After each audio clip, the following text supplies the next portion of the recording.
आपके जीवन का निर्णय यहीं होगा और अभी होगा। युवक, प्रसन्न रहने का साहस हूं।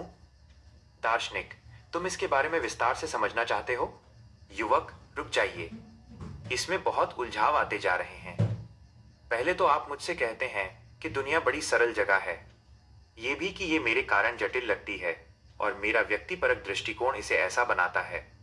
आप फिर ये भी कहते हैं कि जीवन इसलिए जटिल लगता है क्योंकि मैंने इसे जटिल बनाया है। इन सब के कारण मेरे लिए खुशी से जी पाना मुश्किल हो जाता है।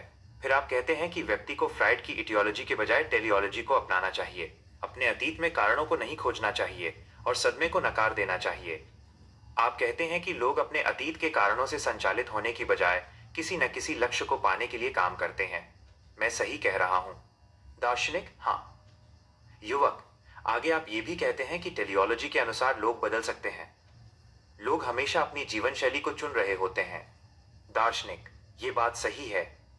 युवक, तो मैं बदलने में नाकाम इसलिए हूं कि मैं बार बार खुद को ना बदलने का निर्णय लेता रहता हूं।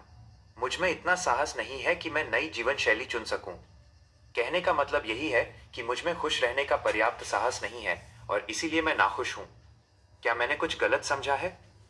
दार्शनिक, नहीं।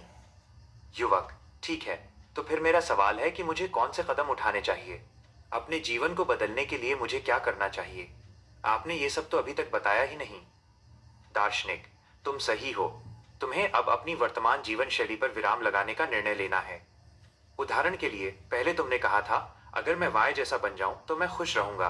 जब तक तुम इस तरह की संभावना, अगर ऐसी स्थिति हुई तुम में रहोगे, तब तक तुम बदल नहीं पाओगे। तुम्हारा ये कहना कि अगर मैं वाय जैसा बन जाऊं, ना बदलने का तुम्हारा बहाना है। युवक, ना बदलने का बहाना? दार्शनिक, हाँ। मेरा एक युवा दोस्त उपन्यासकार बनने का सपना देखता है, लेकिन कभी अपना काम पूरा नहीं कर पाता।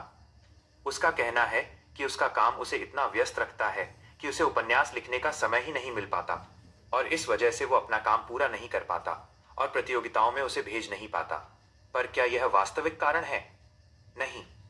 दरअसल वो किसी काम के लिए प्रतिबद्धता नहीं जताकर इस संभावना को खुला रखना चाहता है कि अगर मैं कोशिश करूं तो मैं कर सकता हूं। वो नहीं चाहता कि उसके काम की आलोचना हो और यह बात भी पक्की है कि वो इस सच को स्वीकारना नहीं चाहता कि मुमकिन है कि उसका लेखन कमतर हो और उसे खारिज कर दिया जाए। वह उन संभावनाओं की परिधि में रहना चाहता है जहां वह कह सकता है कि समय होता तो वह उस काम को कर सकता था, या उसके पास उचित वातावरण होता तो वो लिख सकता था, और यह भी कि उसके पास लेखन प्रतिभा है। अगले 5 या 10 सालों में शायद वो इस तरह के बहाने भी बनाने लगे कि अब तो मैं जवान नहीं रह गया हूं, या अब तो मुझे अपने परिवार के बारे में भी सोचना है। युवक, मैं अच्छी तरह समझ सकता हूं कि वो कैसा महसूस करता होगा। दार्शनिक, उसे पुरस्कार के लिए अपनी रचना को भेजना चाहिए और अगर वो अस्वीकृत हो जाती है तो कोई बात नहीं। अगर वो ऐसा करे तो वो आगे बढ़ सकता है या फिर उसे पता लग सकता है कि उसे कुछ और करना चाहिए। दोनों ही स्थितियों में वो आगे बढ़ सकेगा। तुम्हारी वर्तमान जीवन शैली को बदलने के मामले में भी ऐसा ही है। अगर वह कहीं अपनी रचना नहीं भेजेगा तो कहीं नहीं पहुंच सकेगा। युवक, पर उसके सपने टूट सकते हैं। दार्शनिक, हो सकता है। सामान्य काम करते हुए जिन्हें करना जरूरी है, उन्हें ना करने के लिए कई तरह के बहाने बनाना जीने का मुश्किल तरीका है ना? मेरा दोस्त उपन्यासकार बनने का सपना देखता है। उसके मामले में स्पष्ट रूप से मैं या आत्म है जो जीवन को जटिल बना रहा है और खुशी से जीने को भी मुश्किल कर रहा है। युवक, पर यह बात बहुत कठोर है। आपका दर्शन बहुत कठिन है। दार्शनिक, वो तो है, ये बड़ी तगड़ी दवा है। युवक, जबरदस्त दवा। मैं इस बात से सहमत हूं। दार्शनिक, अगर तुम अपनी जीवन शैली बदलना चाहते हो, यानी दुनिया को और खुद को तुम जैसा समझते हो उसमें बदलाव लाना चाहते हो, तो तुम्हें दुनिया के साथ पेश आने के अपने तरीकों और अपने बर्ताव को भी बदलना होगा। इस बात को नहीं भूलना कि व्यक्ति को बदलना होगा। जैसे तुम हो, तुम्हें अपनी जीवन शैली बदलनी होगी। ये भले मुश्किल लगे, पर यह बहुत आसान है। युवक, आपके मुताबिक सदमे जैसी कोई चीज नहीं होती और माहौल से भी फर्क नहीं पड़ता। ये बस फालतू का बोझ है और मेरा खुश नहीं होना मेरी अपनी गलती है ना? मुझे लगने लगा है कि मैं अब तक जो भी रहा हूं या मैंने जो कुछ भी किया है उसके लिए मेरी आलोचना हो रही है। पृष्ठ 36। 36, the courage to be disliked. दार्शनिक, नहीं, तुम्हारी आलोचना नहीं की जा रही, बल्कि जैसा कि एडलर की टेलियोलॉजी कहती है, अब तक तुम्हारे जीवन में जो कुछ हुआ है उससे आज से तुम्हारे जीने पर कोई असर नहीं पड़ेगा। तुम ही हो जो आज और अभी अपने जीवन को निर्धारित करते हो। युवक, ठीक इसी समय मेरा जीवन निर्धारित हो रहा है? दार्शनिक: हाँ, क्योंकि अतीत का अस्तित्व नहीं है। युवक: ठीक है, पर मैं आपके सिद्धांतों से पूरी तरह सहमत नहीं हूं। मैं कई बिंदुओं को लेकर आश्वस्त नहीं हूं और मैं उन पर बहस करूंगा। साथ ही आपके सिद्धांत विचार करने योग्य हैं और मैं एडलेरियन मनोविज्ञान के बारे में ज्यादा जानना चाहूंगा। मेरे ख्याल से आज के लिए इतना काफी है, लेकिन मुझे उम्मीद है कि अगले हफ्ते मेरे फिर से आने पर आपको बुरा नहीं लगेगा। अगर मैंने अभी थोड़ा विराम नहीं लिया तो मेरा सिर फट जाएगा। दार्शनिक: मैं समझ सकता हूं कि तुम्हें खुद इन बातों पर विचार करने के लिए समय चाहिए। मैं यहीं पर रहता हूं और तुम जब चाहें आ सकते हो। मुझे आनंद आया। धन्यवाद। फिर बात करेंगे। युवक: अच्छा, बस एक आखिरी बात पूछना चाहता हूं। हमारा विचार विमर्श काफी लंबा चला और बहुत तीखा भी रहा। मुझे लगता है कि मैंने अशिष्टता से बात की। उसके लिए मैं आपसे क्षमा चाहता हूं। दार्शनिक: उसकी चिंता मत करो। तुम्हें प्लेटो के संवाद पढ़ने चाहिए। सुकरात के शिष्यों का आचरण और भाषा आश्चर्यजनक रूप से अनियंत्रित है। संवाद को वैसा ही होना चाहिए। योंग क्युआई साहस। दूसरी रात सभी समस्याएं आपसी संबंधों की समस्याएं हैं। मुख्य पाठ: वो नौजवान वादे का पक्का था। ठीक एक सप्ताह बाद वो दार्शनिक के अध्ययन कक्ष में लौटा। सच तो ये है कि वहां से जाने के 2-3 दिन बाद ही वो आना चाहता था। उसने बहुत सावधानी से बातों पर विचार किया और उसके संशय निश्चितता में बदल गए। संक्षेप में, किसी घटना के लिए कारक की बजाय उद्देश्य को उत्तरदायी ठहराने वाली टेलियोलॉजी यानी सोद्देश्यता कुतर्क थी और आघात का निश्चय ही अस्तित्व था। लोग अपने अतीत को नहीं भूलते और ना ही वे उससे मुक्त हो सकते हैं।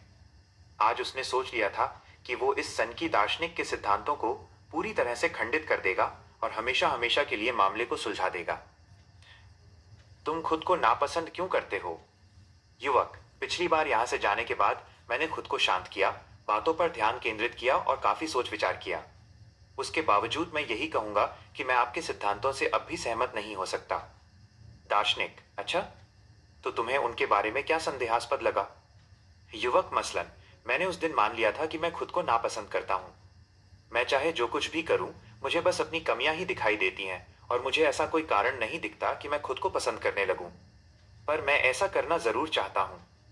आपने लक्ष्यों को लेकर काफी कुछ समझाया, लेकिन यहां मेरा किस तरह का मकसद हो सकता है? मतलब ये कि खुद को नापसंद किए जाने में क्या फायदा हो सकता है? मुझे तो नहीं लगता कि इससे कोई भी लाभ हो सकता है। दार्शनिक: तो तुम्हें लगता है कि तुम्हें कोई भी खूबी नहीं है, ये भी कि कमियों के सिवा कुछ भी नहीं है। तथ्य चाहे जो भी हो, तुम्हें ऐसा ही महसूस होता है। अन्य शब्दों में, अपने महत्व को लेकर तुम में काफी नकारात्मकता है। अब सवाल यह है कि तुम इतना बुरा क्यों महसूस करते हो? तुम खुद को इतना नीचा क्यों देखते हो? युवक: क्योंकि ये सच्चाई है, मुझ में वाकई कोई खूबी नहीं है। दार्शनिक: तुम गलत कह रहे हो। तुम सिर्फ अपनी कमियों पर गौर करते हो क्योंकि तुमने खुद को पसंद नहीं करने की ठान रखी है। खुद को नापसंद करने के चक्कर में तुम्हें अपनी खूबियां नहीं दिखती और तुम बस कमियों पर ही ध्यान देते हो। सबसे पहले इस बात को समझो। युवक: मैंने खुद को पसंद नहीं करने की ठान रखी है? दार्शनिक: हाँ, तुम्हारे हिसाब से खुद को पसंद नहीं करना एक सद्गुण है। युवक: ऐसा क्यों? किस लिए? दार्शनिक: शायद इस बात पर तुम्हें खुद सोचना चाहिए। तुम्हें खुद में क्या कमियां दिखती हैं? युवक: आपने जरूर पहले ही गौर कर लिया होगा। सबसे पहले तो मेरा व्यक्तित्व है। मुझ में आत्मविश्वास नहीं है और मैं हमेशा हर चीज को लेकर निराशावादी रहता हूं। मुझे लगता है कि मैं खुद को लेकर सशंकित रहता हूं क्योंकि मुझे चिंता रहती है कि लोग मुझे कैसे देखते हैं और फिर मैं लोगों के प्रति अविश्वास से भरा रहता हूं। मैं कभी सहज नहीं रह पाता। मैं जो कुछ कहता हूं और करता हूं वो काफी नाटकीय होता है। यहाँ केवल व्यक्तित्व की ही बात नहीं है। मुझे अपने चेहरे या अपने शरीर में भी कुछ पसंद करने लायक नहीं लगता। दार्शनिक: जब तुम अपनी कमियां गिनाते हो तो तुम्हें उस समय कैसा लगता है? युवक: ये तो बुरी बात है। जाहिर है कि मुझे अच्छा नहीं लगता। पक्की बात है कि कोई भी मुझ जैसे इंसान के साथ जुड़ना नहीं चाहेगा। अगर मेरे आसपास ऐसा कोई इंसान हो तो मैं भी उससे दूर रहना पसंद करूंगा। दार्शनिक: ठीक है, तो अब इससे निपटते हैं। युवक: क्या मतलब है आपका? दार्शनिक: तुम्हारे उदाहरण से शायद इसे समझना मुश्किल हो, तो मैं दूसरा उदाहरण लूंगा। मैं अपने इस कक्ष का इस्तेमाल परामर्श देने के लिए करता हूं। कुछ साल पहले की बात है, एक छात्रा यहां पर आई। उसने मुझे बताया कि जब भी वो लोगों के बीच होती है तो शर्म से लाल हो जाती है और वो उससे छुटकारा पाने के लिए कुछ भी करने को तैयार है। मैंने उससे पूछा, अगर तुम इसे दूर कर सको तो फिर क्या करना चाहोगी? उसने मुझे बताया कि उसे कोई व्यक्ति पसंद है। वो उसे खामोशी से चाहती है, लेकिन अपनी चाहत जाहिर करने के लिए तैयार नहीं है। एक बार शर्माने के डर से छुटकारा मिलने पर वो उसे अपनी बात बताना चाहेगी। युवक: हूं। लड़कियों के मामले में यह बहुत आम सी बात है। अपनी चाहत जाहिर करने के लिए वो शर्माने की परेशानी को दूर करना चाहेगी।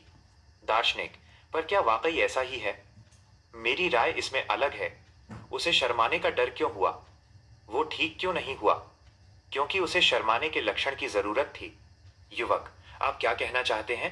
वो तो उससे छुटकारा पाना चाहती थी, है ना? दार्शनिक: तुम्हें क्या लगता है कि उसके लिए सबसे डरावनी बात क्या रही होगी जिससे वो सबसे ज्यादा बचना चाहती होगी? यही कि वह व्यक्ति उसे ठुकरा देगा। यह तथ्य कि उसका एक तरफा प्रेम उसके लिए सब कुछ बिगाड़ देगा, आत्म के अस्तित्व और उसकी संभावना को। किशोरावस्था के एक तरफा प्यार में यह आयाम गहरे जुड़ा होता है। जब तक उसका शर्माने का डर उसके साथ है, वो सोचती रह सकती है कि मैं उसके साथ इसलिए नहीं हो सकती क्योंकि मुझे शर्माने का डर है। ये सब खत्म हो जाएगा और वो कभी इतनी हिम्मत नहीं जुटा पाएगी कि उससे अपने प्यार का इजहार कर सके। वो खुद को आश्वस्त कर सकती है कि वो उसे वैसे भी ठुकरा देता। इस तरह आखिरकार वो इस संभावना के साथ जी लेगी कि अगर मैं शर्माने के डर से छुटकारा पा लेती तो मैं। युवक: अच्छा, तो उसने अपनी भावनाएं व्यक्त करने की अपनी अक्षमता को छिपाने के लिए शर्माने का डर बहाने के तौर पर तैयार कर लिया, या शायद उस व्यक्ति द्वारा ठुकराए जाने की हालत में किसी सुरक्षा की तरह। दार्शनिक: हाँ, इसे ऐसे देखा जा सकता है। युवक: ये तो काफी दिलचस्प व्याख्या है। अगर असल में यही मामला था तो फिर ऐसे में उसकी मदद करना क्या नामुमकिन नहीं हो जाएगा? The courage to be disliked, पृष्ठ 42। उसे शर्माने के भय की जरूरत है और उसकी वजह से उसे परेशानी भी हो रही है, तो उसकी मुश्किलें तो कभी खत्म ही नहीं होने वाली। दार्शनिक: मैंने उससे कहा, शर्माने के डर का इलाज बहुत आसान है। उसने पूछा, सचमुच ऐसा है? मैंने कहा, पर मैं उसे दूर नहीं करूंगा। उसने कारण पूछा, जिसके जवाब में मैंने कहा, अपने शर्माने के डर की वजह से तुम अपने और अपने आसपास की दुनिया के प्रति अपनी असंतुष्टि को स्वीकार कर सकती हो, अपने जीवन की कमियों के प्रति भी। तुम्हारे शर्माने के डर की बदौलत ऐसा हुआ है और वो कारण भी है। उसने पूछा, ऐसा कैसे हो सकता? मैंने अपनी बात जारी रखते हुए कहा, अगर मैंने उस डर को दूर कर दिया और तुम्हारी स्थिति में कोई बदलाव नहीं आया, तो तब तुम क्या करोगी? शायद तुम फिर से यहां आओ और कहो, मेरे शर्माने के डर को वापस ले आइए। वैसा कर पाना मेरे बस में नहीं होगा। युवक: विट्रोद: दार्शनिक: उसकी कहानी अनोखी नहीं है। परीक्षा की तैयारी करते हुए विद्यार्थी सोचते हैं, अगर मैं उत्तीर्ण हो जाऊं तो जीवन सुहाना हो जाएगा। किसी कंपनी के कर्मचारी सोचते हैं, अगर मेरा तबादला हो जाए तो सब कुछ ठीक हो जाएगा। पर जब उनकी ये इच्छाएं पूरी हो जाती हैं, तब भी ज्यादातर मामलों में स्थितियां नहीं बदलती। युवक: ऐसा होता है। दार्शनिक: जब कोई अपने शर्माने के डर को दूर करने का निवेदन कर परामर्शदाता के पास आता है तो उसे लक्षणों का इलाज नहीं करना चाहिए। अगर ऐसा कर दिया जाए तो उसका ठीक होना और भी मुश्किल हो जाएगा। इस तरह की स्थिति में चिंतन का ये तरीका एडलरियन मनोविज्ञान है। युवक: ऐसी हालत में फिर आप क्या करते हैं? आप उनसे उनकी चिंता के बारे में पूछकर फिर वैसे ही छोड़ देते हैं? दार्शनिक: उसे खुद पर विश्वास नहीं था। वो बहुत डरी हुई थी कि उस स्थिति में वो उससे अपने प्यार का इजहार कर देती तो वो उसे ठुकरा देता। अगर वैसा हो जाता तो वो अपना आत्मविश्वास और भी खो देती, वह उसे चोट पहुंचती। इस वजह से उसने शमनी के डर को तैयार किया। मैं ये कह सकता हूं कि सबसे पहले उस इंसान की अभी मैं क्या हूं को स्वीकार करने में मदद करूं और फिर परिणाम की परवाह किए बिना आगे बढ़ने को कहूं। एडलरियन मनोविज्ञान में इस तरीके को प्रोत्साहन कहा जाता है। युवक: प्रोत्साहन? दार्शनिक: हाँ। अपने विचार विमर्श के आगे बढ़ने के साथ ही मैं व्यवस्थित तरीके से उसके बारे में बताऊंगा। हम अभी उस चरण में नहीं पहुंचे हैं। युवक: ऐसा करना ठीक रहेगा। इस बीच मैं प्रोत्साहन शब्द को ध्यान में रखूंगा। तो फिर उस लड़की का क्या हुआ? दार्शनिक: बाद में उसे दोस्तों के समूह में शामिल होने का मौका मिला और उस व्यक्ति के साथ समय बिताने का भी। आखिर में उस व्यक्ति ने लड़की का साथ चाहने के एहसास को जाहिर किया। उसके बाद वो फिर कभी यहां नहीं आई। पता नहीं उसके शमनी के डर का क्या हुआ। शायद उसे फिर उसकी जरूरत नहीं रही। युवक: ये स्पष्ट है कि उसे फिर उस डर की जरूरत नहीं रही। दार्शनिक: सही कहा। इस लड़की की कहानी को ध्यान में रखते हुए अब तुम्हारी समस्याओं के बारे में बात करते हैं। तुम्हारा कहना है कि फिलहाल तुम्हें बस अपनी कमियां ही दिखाई देती हैं और शायद ही कभी तुम खुद को पसंद कर सको। उसके बाद तुमने कहा, मुझे पक्का नहीं पता कि मेरे जैसे कमियों के भंडार वाले लड़के के साथ कोई जुड़ना चाहेगा। कहा था ना तुमने? अब तक तो तुम इस बात को समझ चुके होगे। तुम खुद को नापसंद क्यों करते हो? तुम केवल अपनी कमियों पर ही ध्यान क्यों देते हो और तुमने खुद को पसंद नहीं करने का फैसला क्यों लिया है? इसकी वजह यह है कि तुम बाकी लोगों द्वारा नापसंद किए जाने और आपसी रिश्तों में खुद को चोट पहुंचाए जाने के भय से बहुत डरे हुए हो। पेज 44।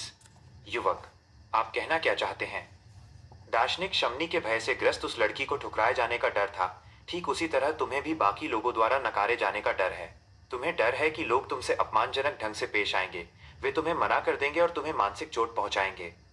तुम्हें लगता है कि इस प्रकार की स्थितियों में उलझने से बेहतर है कि किसी के साथ रिश्ता ही नहीं रखा जाए। बाकी लोगों के साथ बने रिश्तों में तुम्हें चोट नहीं पहुंचे, यही तुम्हारा लक्ष्य है। युवक, हाँ। दार्शनिक, अब इस लक्ष्य को कैसे पूरा किया जा सकता है? इसका जवाब आसान है। अपनी कमियों का पता लगाओ, खुद को नापसंद करना शुरू कर दो और ऐसे व्यक्ति बन जाओ जो किसी के साथ रिश्ता नहीं बनाना चाहता। इस तरह से तुम खुद को अपने ही खोल में बंद कर दोगे। तुम्हें किसी के साथ मेलजोल नहीं रखना पड़ेगा और जब लोग तुम्हारा अनादर या तुम्हारी अनदेखी करेंगे तो तुम्हारे पास उसके लिए स्पष्टीकरण मौजूद होगा। तुम्हें लगेगा कि तुम्हारी कमियों की वजह से तुम्हें लोग नीचा दिखाते हैं और अगर ऐसा नहीं होता तो तुमसे भी कोई प्रेम कर सकता था। युवक, हाँ हाँ, आपने वाकई मुझे मेरी औकात दिखा दी है। दार्शनिक, बात को टालो मत। अपनी सभी कमियों के साथ खुद को मैं जैसा हूं की स्थिति में रहना तुम्हारे लिए एक बड़ा गुण है, यानी ऐसा कुछ जो तुम्हारे लिए फायदेमंद है। युवक, इससे मुझे तकलीफ पहुंची है। आप बहुत क्रूर, बहुत परपीड़क हैं। ठीक है, ये सही है कि मैं डरता हूं। मैं आपसी रिश्तों में चोट नहीं खाना चाहता। मैं जो हूं, मुझे उसके कारण अपमानित होने का भय होता है। इसे स्वीकार करना मुश्किल है, लेकिन आप सही कह रहे हैं। दार्शनिक, स्वीकार करना अच्छा है, पर यह मत भूलो कि बाकी लोगों के साथ तुम्हारे रिश्ते में यह असंभव है कि किसी को चोट नहीं पहुंचे। किसी के साथ रिश्ता होता है तो तुम्हें थोड़ी या ज्यादा चोट जरूर पहुंचेगी और तुम भी किसी को चोट पहुंचाओगे। एडलर के अनुसार अपनी समस्याओं से छुटकारा पाने के लिए कोई व्यक्ति यही कर सकता है कि वो पूरी दुनिया में बिल्कुल अकेला रहे, पर ऐसा हो नहीं सकता। सभी समस्याएं आपसी संबंधों की समस्याएं हैं। युवक, जरा रुकिए, मैं इस बात को कैसे जाने दे सकता हूं? अपनी समस्याओं से छुटकारा पाने के लिए कोई व्यक्ति यही कर सकता है कि वो पूरी दुनिया में बिल्कुल अकेला रहे। अगर किसी को अकेले रहना हो तो उसे भयावह ढंग से अकेलापन महसूस नहीं होगा। दार्शनिक, अकेले रहने का मतलब ये नहीं कि आपको अकेलापन महसूस हो। अकेलापन तब होता है जब आपको अपने आसपास के लोगों, अपने समाज व समुदाय से बिल्कुल अलग, बाहरी होने का एहसास हो। अकेलेपन के लिए हमें बाकी लोगों की भी जरूरत होती है। कहने का मतलब यह है कि सामाजिक संदर्भ में ही कोई इंसान व्यक्ति होता है। युवक, अगर कोई सचमुच अकेला है, यानी इस पूरे ब्रह्मांड में बिल्कुल अकेला, तब तो वो व्यक्ति नहीं होगा और ना ही अकेलापन महसूस करेगा। दार्शनिक, मुझे लगता है कि ऐसे में अकेलेपन की अवधारणा का सवाल ही नहीं होगा। ना आपको भाषा की जरूरत पड़ेगी और ना ही किसी तरह के तर्क या सामान्य बोध की। पर ऐसा होना असंभव है। अगर आप किसी निर्जन द्वीप पर भी रह रहे हों, तब भी आप सागर के पार किसी के होने के बारे में सोचेंगे। अगर आप रात अकेले बिता रहे हैं, तब भी आप किसी की सांस की आवाज सुनने की कोशिश जरूर करेंगे। जब तक कहीं ना कहीं कोई है, तब तक अकेलापन आप पर मंडराता रहेगा।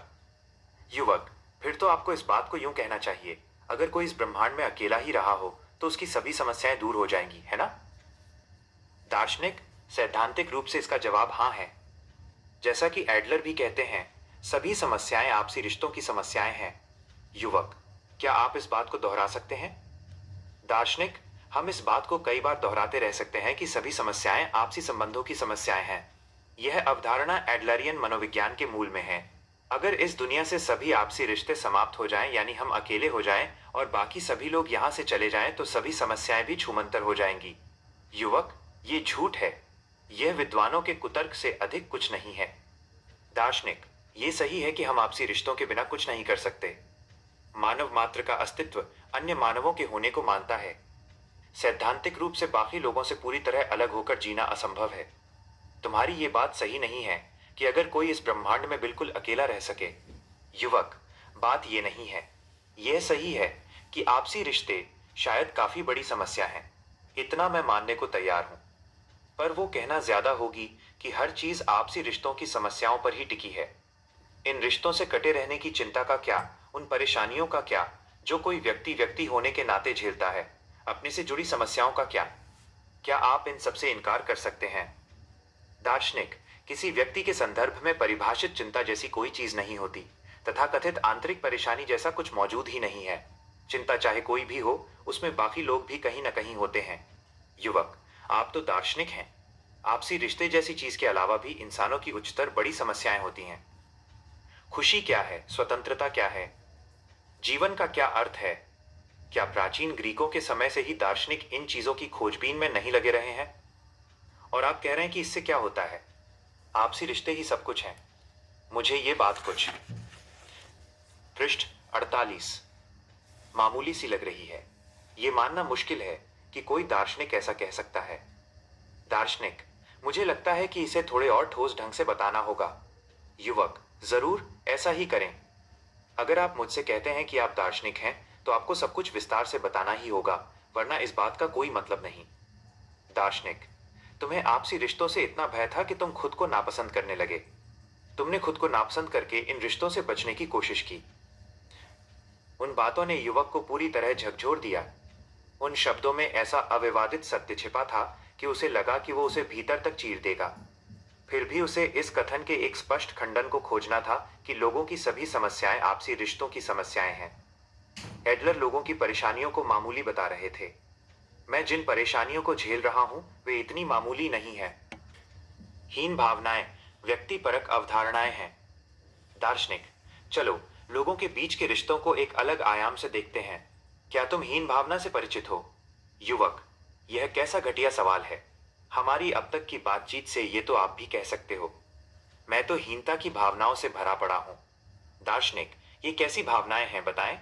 युवक, मसलन अगर मैं अखबार में लगभग अपनी उम्र के किसी व्यक्ति के बारे में लिखा देखता हूं जो बहुत कामयाब है, तो मुझ में हीनता की भावना आ जाती है। अगर किसी को धरती पर आए मेरे जितना ही समय हुआ है और इतने ही समय में वो इतना सफल है, तो मैं अब तक क्या कर रहा हूं? या फिर जब मैं अपने किसी दोस्त को देखता हूं कि वो बहुत खुश है, तो इससे पहले कि मैं उसके साथ उसकी खुशी का जश्न मनाऊं, मैं ईर्ष्या और हताशा से भर जाता हूं। जाहिर है कि कील मुहासों से भरा हुआ मेरा चेहरा भी स्थिति को उलझाता ही है, और अपनी शिक्षा दीक्षा व कामकाज को लेकर भी मेरे भीतर बहुत जबरदस्त किस्म की हीन भावना है। उसके बाद मेरे वेतन और सामाजिक स्थिति की भी बात आती है। हीनता की भावनाएं मुझ में कूट कूट कर भरी हैं। दार्शनिक, ये बात है। संयोगवश यह बता दूं कि माना जाता है कि एडलर ही थे जिन्होंने इस तरह के, जैसा कि तुमने कहा, संदर्भ में पहली बार हीनता की भावना का इस्तेमाल किया। युवक, मुझे इसकी जानकारी नहीं थी। दार्शनिक, एडलर की भाषा जर्मन में मिंदा बिरियट काज ग्यूल शब्द है, जिसका अर्थ है कम, मिंदा महत्व, बिरियट की भावना, ग्यूल होना।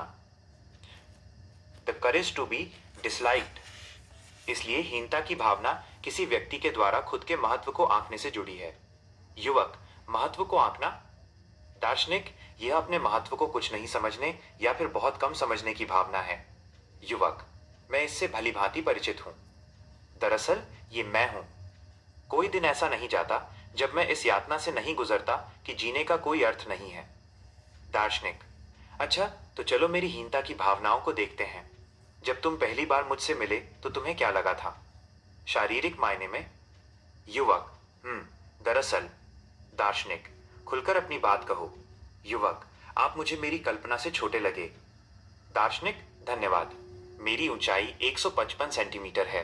एडलर का कद भी इतना ही था, लगभग तुम्हारी उम्र के आसपास। दरअसल मुझे भी अपने कद को लेकर चिंता थी। मुझे लगता था कि अगर मैं 20 या फिर केवल 10 सेंटीमीटर लंबा होता तो शायद हालात अलग होते। मुझे लगता था कि ऐसा होने पर शायद मेरा जीवन अधिक आनंददायक होता।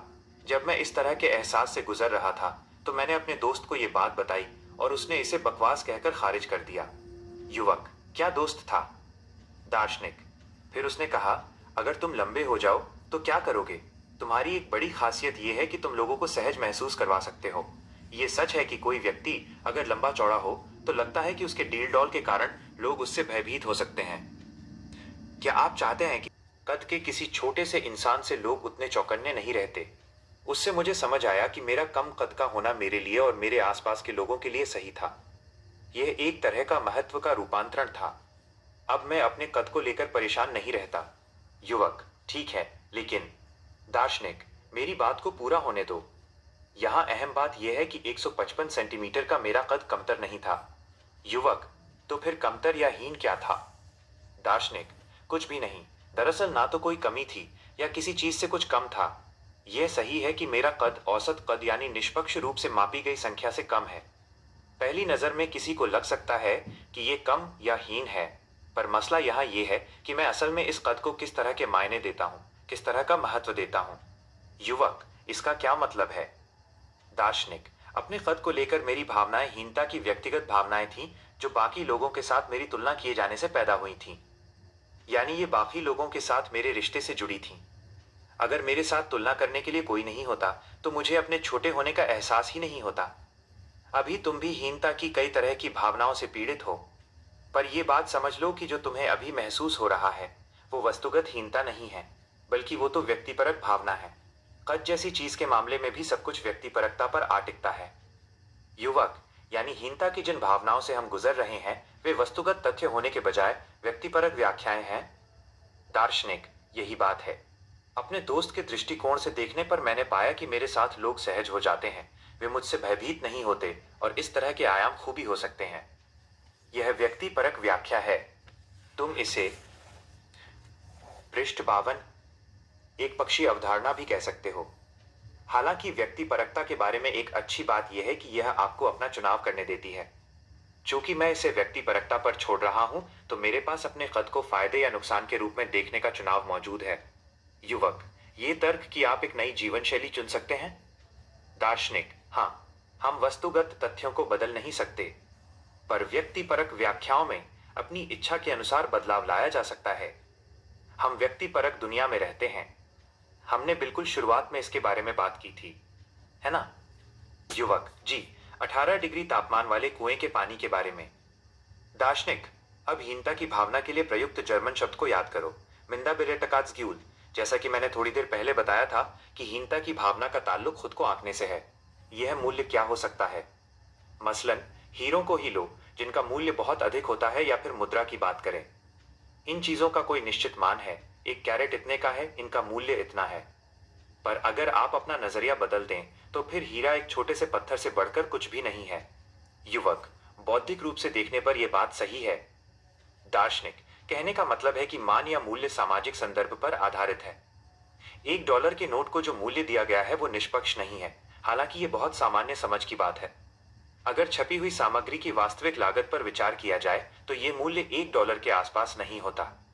अगर इस पूरी दुनिया में मैं अकेला होता और किसी अन्य इंसान का अस्तित्व नहीं होता, तो शायद मैं $1 के नोटों का इस्तेमाल आग जलाने के लिए करता, या हो सकता है कि उनसे मैं अपनी नाक पोंछता। ठीक इसी तर्क के अनुसार ऐसे में अपने कद को लेकर चिंता करने का मेरे पास कोई कारण नहीं होता। पृष्ठ 53। युवक, अगर आप ही एकमात्र व्यक्ति होते और कोई अन्य व्यक्ति मौजूद नहीं होता। दार्शनिक, हाँ, अंत में मूल्य की समस्या हमें वापस आपसी रिश्तों की ओर ले जाती है। युवक, इजी, तो ये बात आपके इस कथन से जुड़ी है कि सभी समस्याएं आपसी रिश्तों की समस्याएं हैं। दार्शनिक, हाँ, ये सही है। हीन भावना एक बहाना है। युवक, क्या आप निश्चित रूप से कह सकते हैं कि हीनता की भावनाएं असल में आपसी रिश्तों की समस्या है?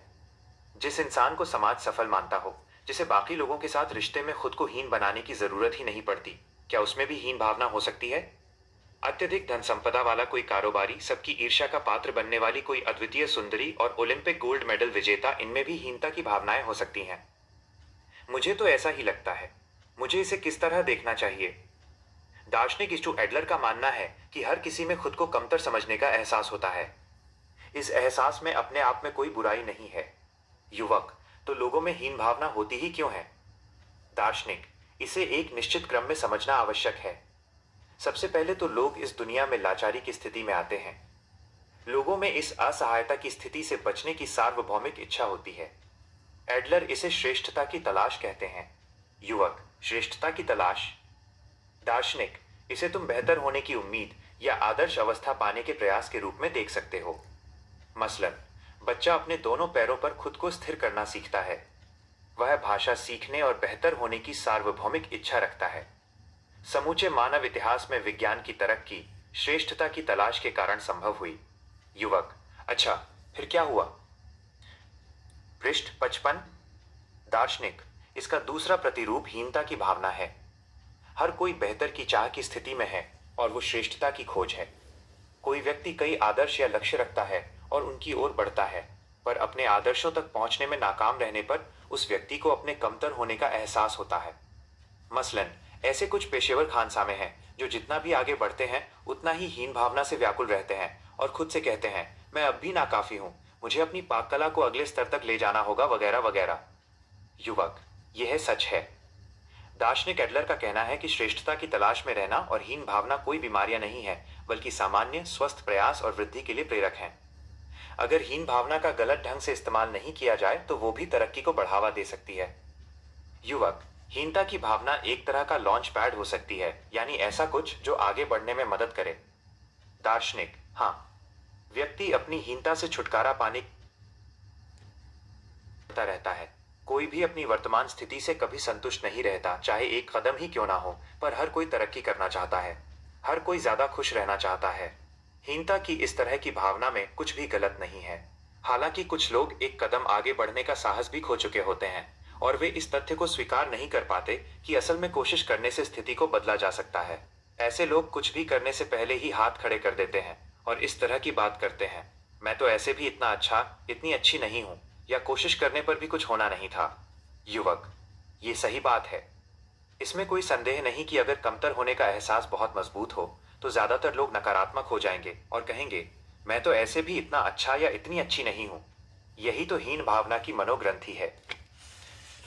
पृष्ठ 56। दार्शनिक, नहीं, वो हीनता की भावना नहीं है, बल्कि वो तो हीनता का कॉम्प्लेक्स यानी मनोग्रंथि है। युवक, मनोग्रंथि? हीनता की भावना यही तो होती है ना? दार्शनिक, एक बात का ध्यान रखो, जिस तरह आज हमारे देश में मनोग्रंथि शब्द का इस्तेमाल किया जाता है, उससे तो यही लगता है कि उसका अर्थ हीनता की भावना है।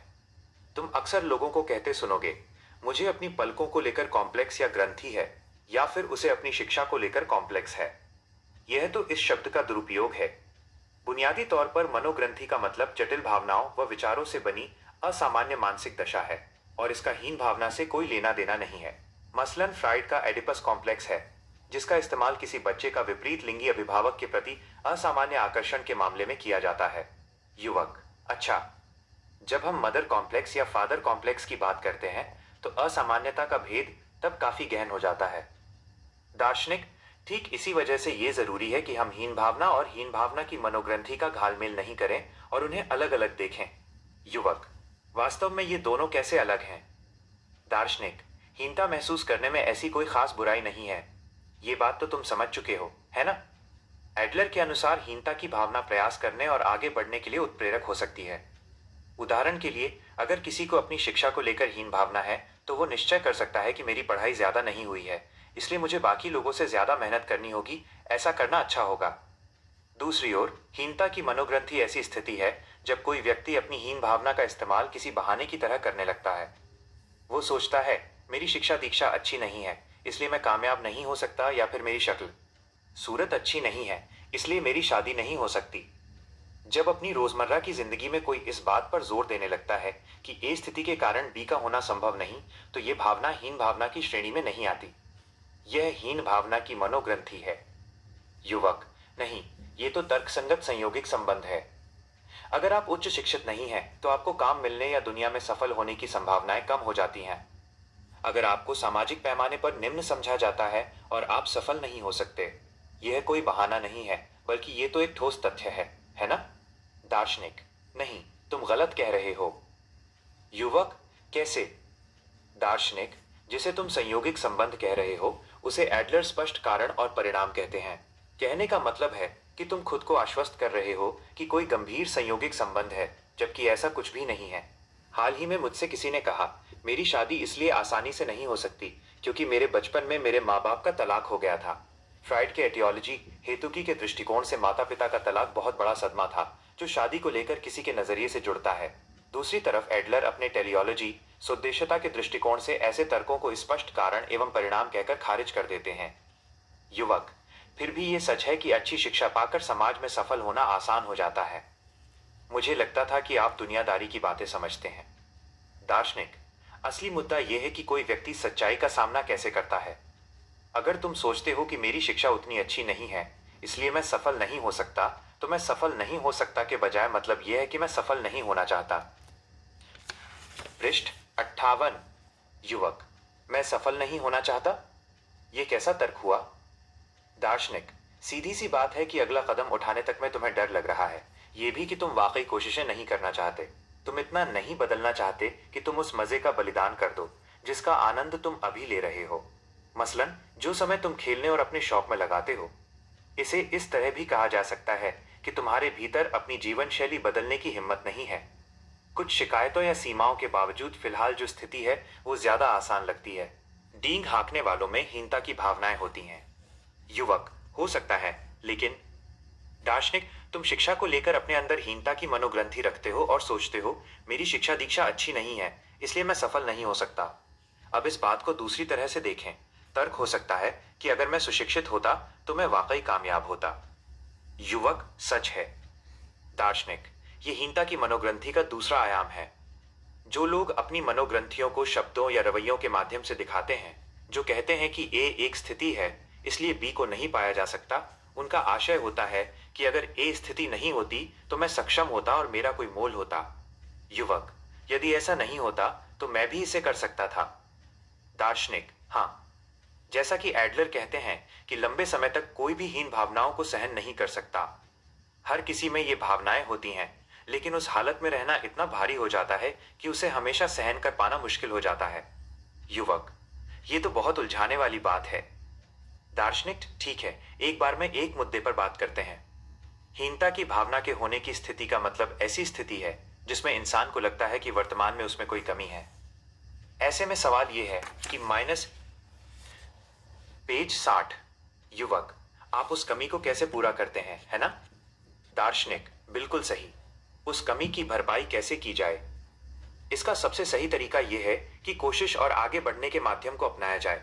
उदाहरण के लिए, अपनी पढ़ाई में लग जाने, किसी प्रशिक्षण में शामिल होने या फिर लगन से अपने काम करने से ऐसा किया जा सकता है।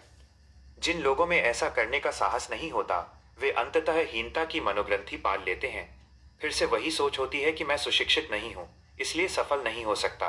इसका आशय यही होता है कि अगर मैं सुशिक्षित होता तो मैं वास्तव में सफल हो सकता था। यानी जो मैं वास्तव में हूं वो अभी शिक्षा नहीं होने के कारण अस्पष्ट है और वो श्रेष्ठ है। युवक, नहीं, इस बात का कोई मतलब नहीं निकलता। दूसरी बात जो आप कह रहे हैं वो तो हीन भावना के परे है। ये तो डींग मारने से ज्यादा कुछ नहीं, है ना? दार्शनिक, बिल्कुल है। हीनता की मनोग्रंथि दूसरी विशेष मानसिक अवस्था में तब्दील हो सकती है। युवक, वह क्या है? दार्शनिक, पता नहीं, तुमने उसके बारे में सुना है या नहीं? उसे श्रेष्ठता की मनोग्रंथि कहते हैं। युवक, श्रेष्ठता की मनोग्रंथि। दार्शनिक, पहले से ही किसी व्यक्ति में हीनता की बड़ी तीव्र भावनाएं हैं और ऊपर से उसमें कोशिश करने व आगे बढ़ने की इच्छा के माध्यम से उसकी भरपाई करने का साहस नहीं है। कहने का मतलब है कि वो ए स्थिति होने के कारण बी नहीं हो सकता जैसी सोच रखता है। वह अपने अक्षम होने को स्वीकार नहीं कर पाता। ऐसे में वो व्यक्ति किसी और ढंग से उसकी भरपाई करने की कोशिश करता है और कोई आसान रास्ता खोजता है। युवक, कौन सा रास्ता?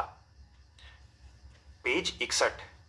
दार्शनिक, ऐसे दिखाना कि वो बाकी लोगों से श्रेष्ठ है और श्रेष्ठता की मनगढ़ंत भावना में डूब जाना। युवक, श्रेष्ठता की मनगढ़ंत भावना? दार्शनिक, प्रभुत्व देना इसका जाना पहचाना उदाहरण होगा। युवक, इसका क्या मतलब हुआ? दार्शनिक एल्ड्रू, वो व्यक्ति दिखावा करता है कि किसी शक्तिशाली व्यक्ति, वो कोई भी हो सकता है, आपके स्कूल का कोई अग्रणी या फिर कोई बड़ी मशहूर हस्ती से उसका अच्छा संबंध है। ऐसा करके वो जताना चाहता है कि वो कुछ खास है। अपने काम के तजुर्बे को गलत ढंग से पेश करने या फिर कपड़ों के किसी खास ब्रांड के प्रति अतिरिक्त निष्ठा या लगाव दिखाने जैसे बर्ताव किसी को प्रभुत्व देने के स्वरूप हैं और इनमें संभवतः श्रेष्ठता की मनोग्रंथि के भाव हैं। ऐसे हर मामले में मैं वास्तव में श्रेष्ठ या विशेष नहीं है, बल्कि किसी प्रभुत्व से जुड़कर वो मैं यानी स्वयं को श्रेष्ठ दिखाता है। यह एक तरह से श्रेष्ठता की ऐसी भावना है जिसे तैयार किया गया है या गढ़ा गया है। युवक, उसके मूल में हीनता की तीव्र भावना है? दार्शनिक, बिल्कुल है। मैं फैशन के बारे में ज्यादा नहीं जानता, लेकिन मुझे लगता है कि जो लोग अपनी सभी उंगलियों में हीरे पन्ने वाली अंगूठियां पहनते हैं उनका सौंदर्य बोध की तुलना में हीनता की भावना से ज्यादा लेना देना है। कहा जा सकता है कि उनमें श्रेष्ठता की मनोग्रंथि के लक्षण हैं। युवक, सही कहा आपने। दार्शनिक, जो लोग किसी से ताकत उधार लेकर खुद को बड़ा दिखाते हैं, असल में वे दूसरे लोगों की जीवन मूल्य प्रणालियों के अनुसार जीते हैं। वे अन्य लोगों का जीवन जी रहे होते हैं। इस बात पर जोर दिया जाना चाहिए। युवक, श्रेष्ठता की मनोग्रंथि ये काफी दिलचस्प मनोविज्ञान है। क्या आप मुझे कोई और उदाहरण दे सकते हैं? पेज 62।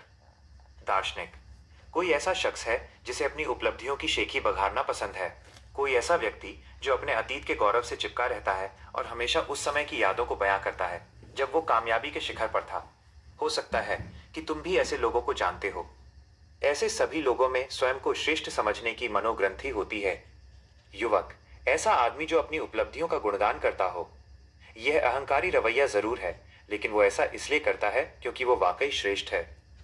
इसे आप श्रेष्ठता की मनगढ़ंत भावना नहीं कह सकते। दार्शनिक। तुम गलत कह रहे हो। जो अतीत में जाकर अपनी महिमा का इतने जोर शोर से गुणगान करते हैं उनमें असल में आत्मविश्वास नहीं होता। जैसा कि एडलर स्पष्ट करते हैं, जो कोई भी शेखी बघारता है वो ऐसा केवल हीनता की भावना के कारण करता है। युवक इस्टू। तो आपके कहने का मतलब है कि अपनी महिमा का गुणगान करना हीन भावना का उलट रूप है। दार्शनिक। बिल्कुल यही मतलब है। अगर किसी को खुद पर वाकई विश्वास है तो उसे डींगे हाँकने की जरूरत नहीं है। वो ऐसा इसलिए करता है क्योंकि उसकी हीन भावना बहुत गहन है। उस व्यक्ति को अपनी श्रेष्ठता की शान बघारने की और भी जरूरत महसूस होती है। उसे डर होता है कि अगर उसने ऐसा नहीं किया तो कोई भी इंसान उसे उस तरह स्वीकार नहीं करेगा जैसा कि वो है। ये पूरी तरह से श्रेष्ठता की मनोग्रंथि है। युवक।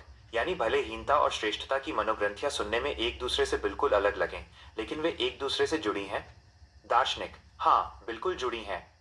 मैं एक आखिरी उदाहरण देता हूं जो कि थोड़ा जटिल है और शेखी बघाड़ने से जुड़ा है। यह एक नमूना है जो एक खास तरह की श्रेष्ठता की भावना तक ले जाता है, जो कि तब सामने आती है जब हीन भावना बहुत तीव्र हो जाती है। यह है अपने दुर्भाग्य का ढिंढोरा पीटना। पेज 63। युवक। अपने दुर्भाग्य का ढिंढोरा पीटना। दार्शनिक। ऐसा व्यक्ति अपने लालन पालन आदि के बारे में बताते हुए बढ़ चढ़कर बोलने लगता है, उन दुखों की बात करता है जो उस पर टूट पड़े थे। ऐसे में अगर कोई व्यक्ति उसे दिलासा देने या फिर बदलाव लाने के सुझाव देता है तो वो ये कहकर टाल देता है कि तुम नहीं समझोगे कि मुझे कैसा महसूस होता है। युवक। हाँ, ऐसे लोग होते हैं, लेकिन। दार्शनिक। ऐसे लोग अपने दुर्भाग्यपूर्ण अनुभवों के माध्यम से खुद को खास बनाने की कोशिश करते हैं और उसके कारण खुद को बाकी लोगों से ऊपर रखने का प्रयास करते हैं। यह तथ्य है कि मेरा कद कम है। मान लो कि कोई रहमदिल इंसान मेरे पास आकर कहे, इसमें परेशान होने की कोई बात नहीं है, या फिर ऐसी चीजों का मानव मूल्यों से कोई लेना देना नहीं है। अगर मैं उनकी बात नकारते हुए उनसे कहूं, आपको लगता है कि आप जानते हैं कि ठीकने लोगों को कैसे अनुभव से गुजरना पड़ता है, तो कोई भी मुझसे फिर ऐसी बात नहीं करेगा। मुझे पक्का यकीन है कि मेरे आसपास के लोग मुझसे ऐसे पेश आएंगे जैसे कि मेरा गुस्सा बस फूटने वाला है और वे पूरा ध्यान रखेंगे, या मुझसे कहना चाहिए कि सावधान रहेंगे। युवक। यह सच है। दार्शनिक। ऐसा करके मेरी स्थिति अन्य लोगों से श्रेष्ठ हो जाएगी और मैं खास बन सकता हूं। ऐसे कई लोग बीमार पड़ने या घायल होने या फिर दिल टूटने की मानसिक तकलीफ से गुजरने पर इस तरह का रवैया अपनाकर कुछ खास बनने की कोशिश करते हैं। युवक। यानी वे अपनी हीन भावना को दिखाते हैं और अपने फायदे के लिए उसका इस्तेमाल करते हैं। दार्शनिक। हाँ, वे अपने दुर्भाग्य से फायदा उठाते हैं और बाकी लोगों को नियंत्रित करने की कोशिश करते हैं। खुद को बदकिस्मत बताकर और अपनी तकलीफें गिनाकर वे अपने आसपास के लोगों, मसलन परिवार, पेज 64, और दोस्तों को चिंता में डालने की कोशिश करते हैं। ऐसा करके वे उनकी बातचीत, उनके बर्ताव को सीमित कर उन्हें नियंत्रित करने की कोशिश करते हैं। ये वही लोग हैं जिनकी बात मैं शुरुआत में कर रहा था, जो खुद को कमरे में बंद कर लेते हैं। वे श्रेष्ठता की भावनाएं पालते हैं और अपनी बदकिस्मती का अपने फायदे के लिए इस्तेमाल करते हैं। एडलर ने कहा था, हमारी संस्कृति में कमजोरी काफी मजबूत और ताकतवर हो सकती है। युवक। तो कमजोरी ताकतवर है?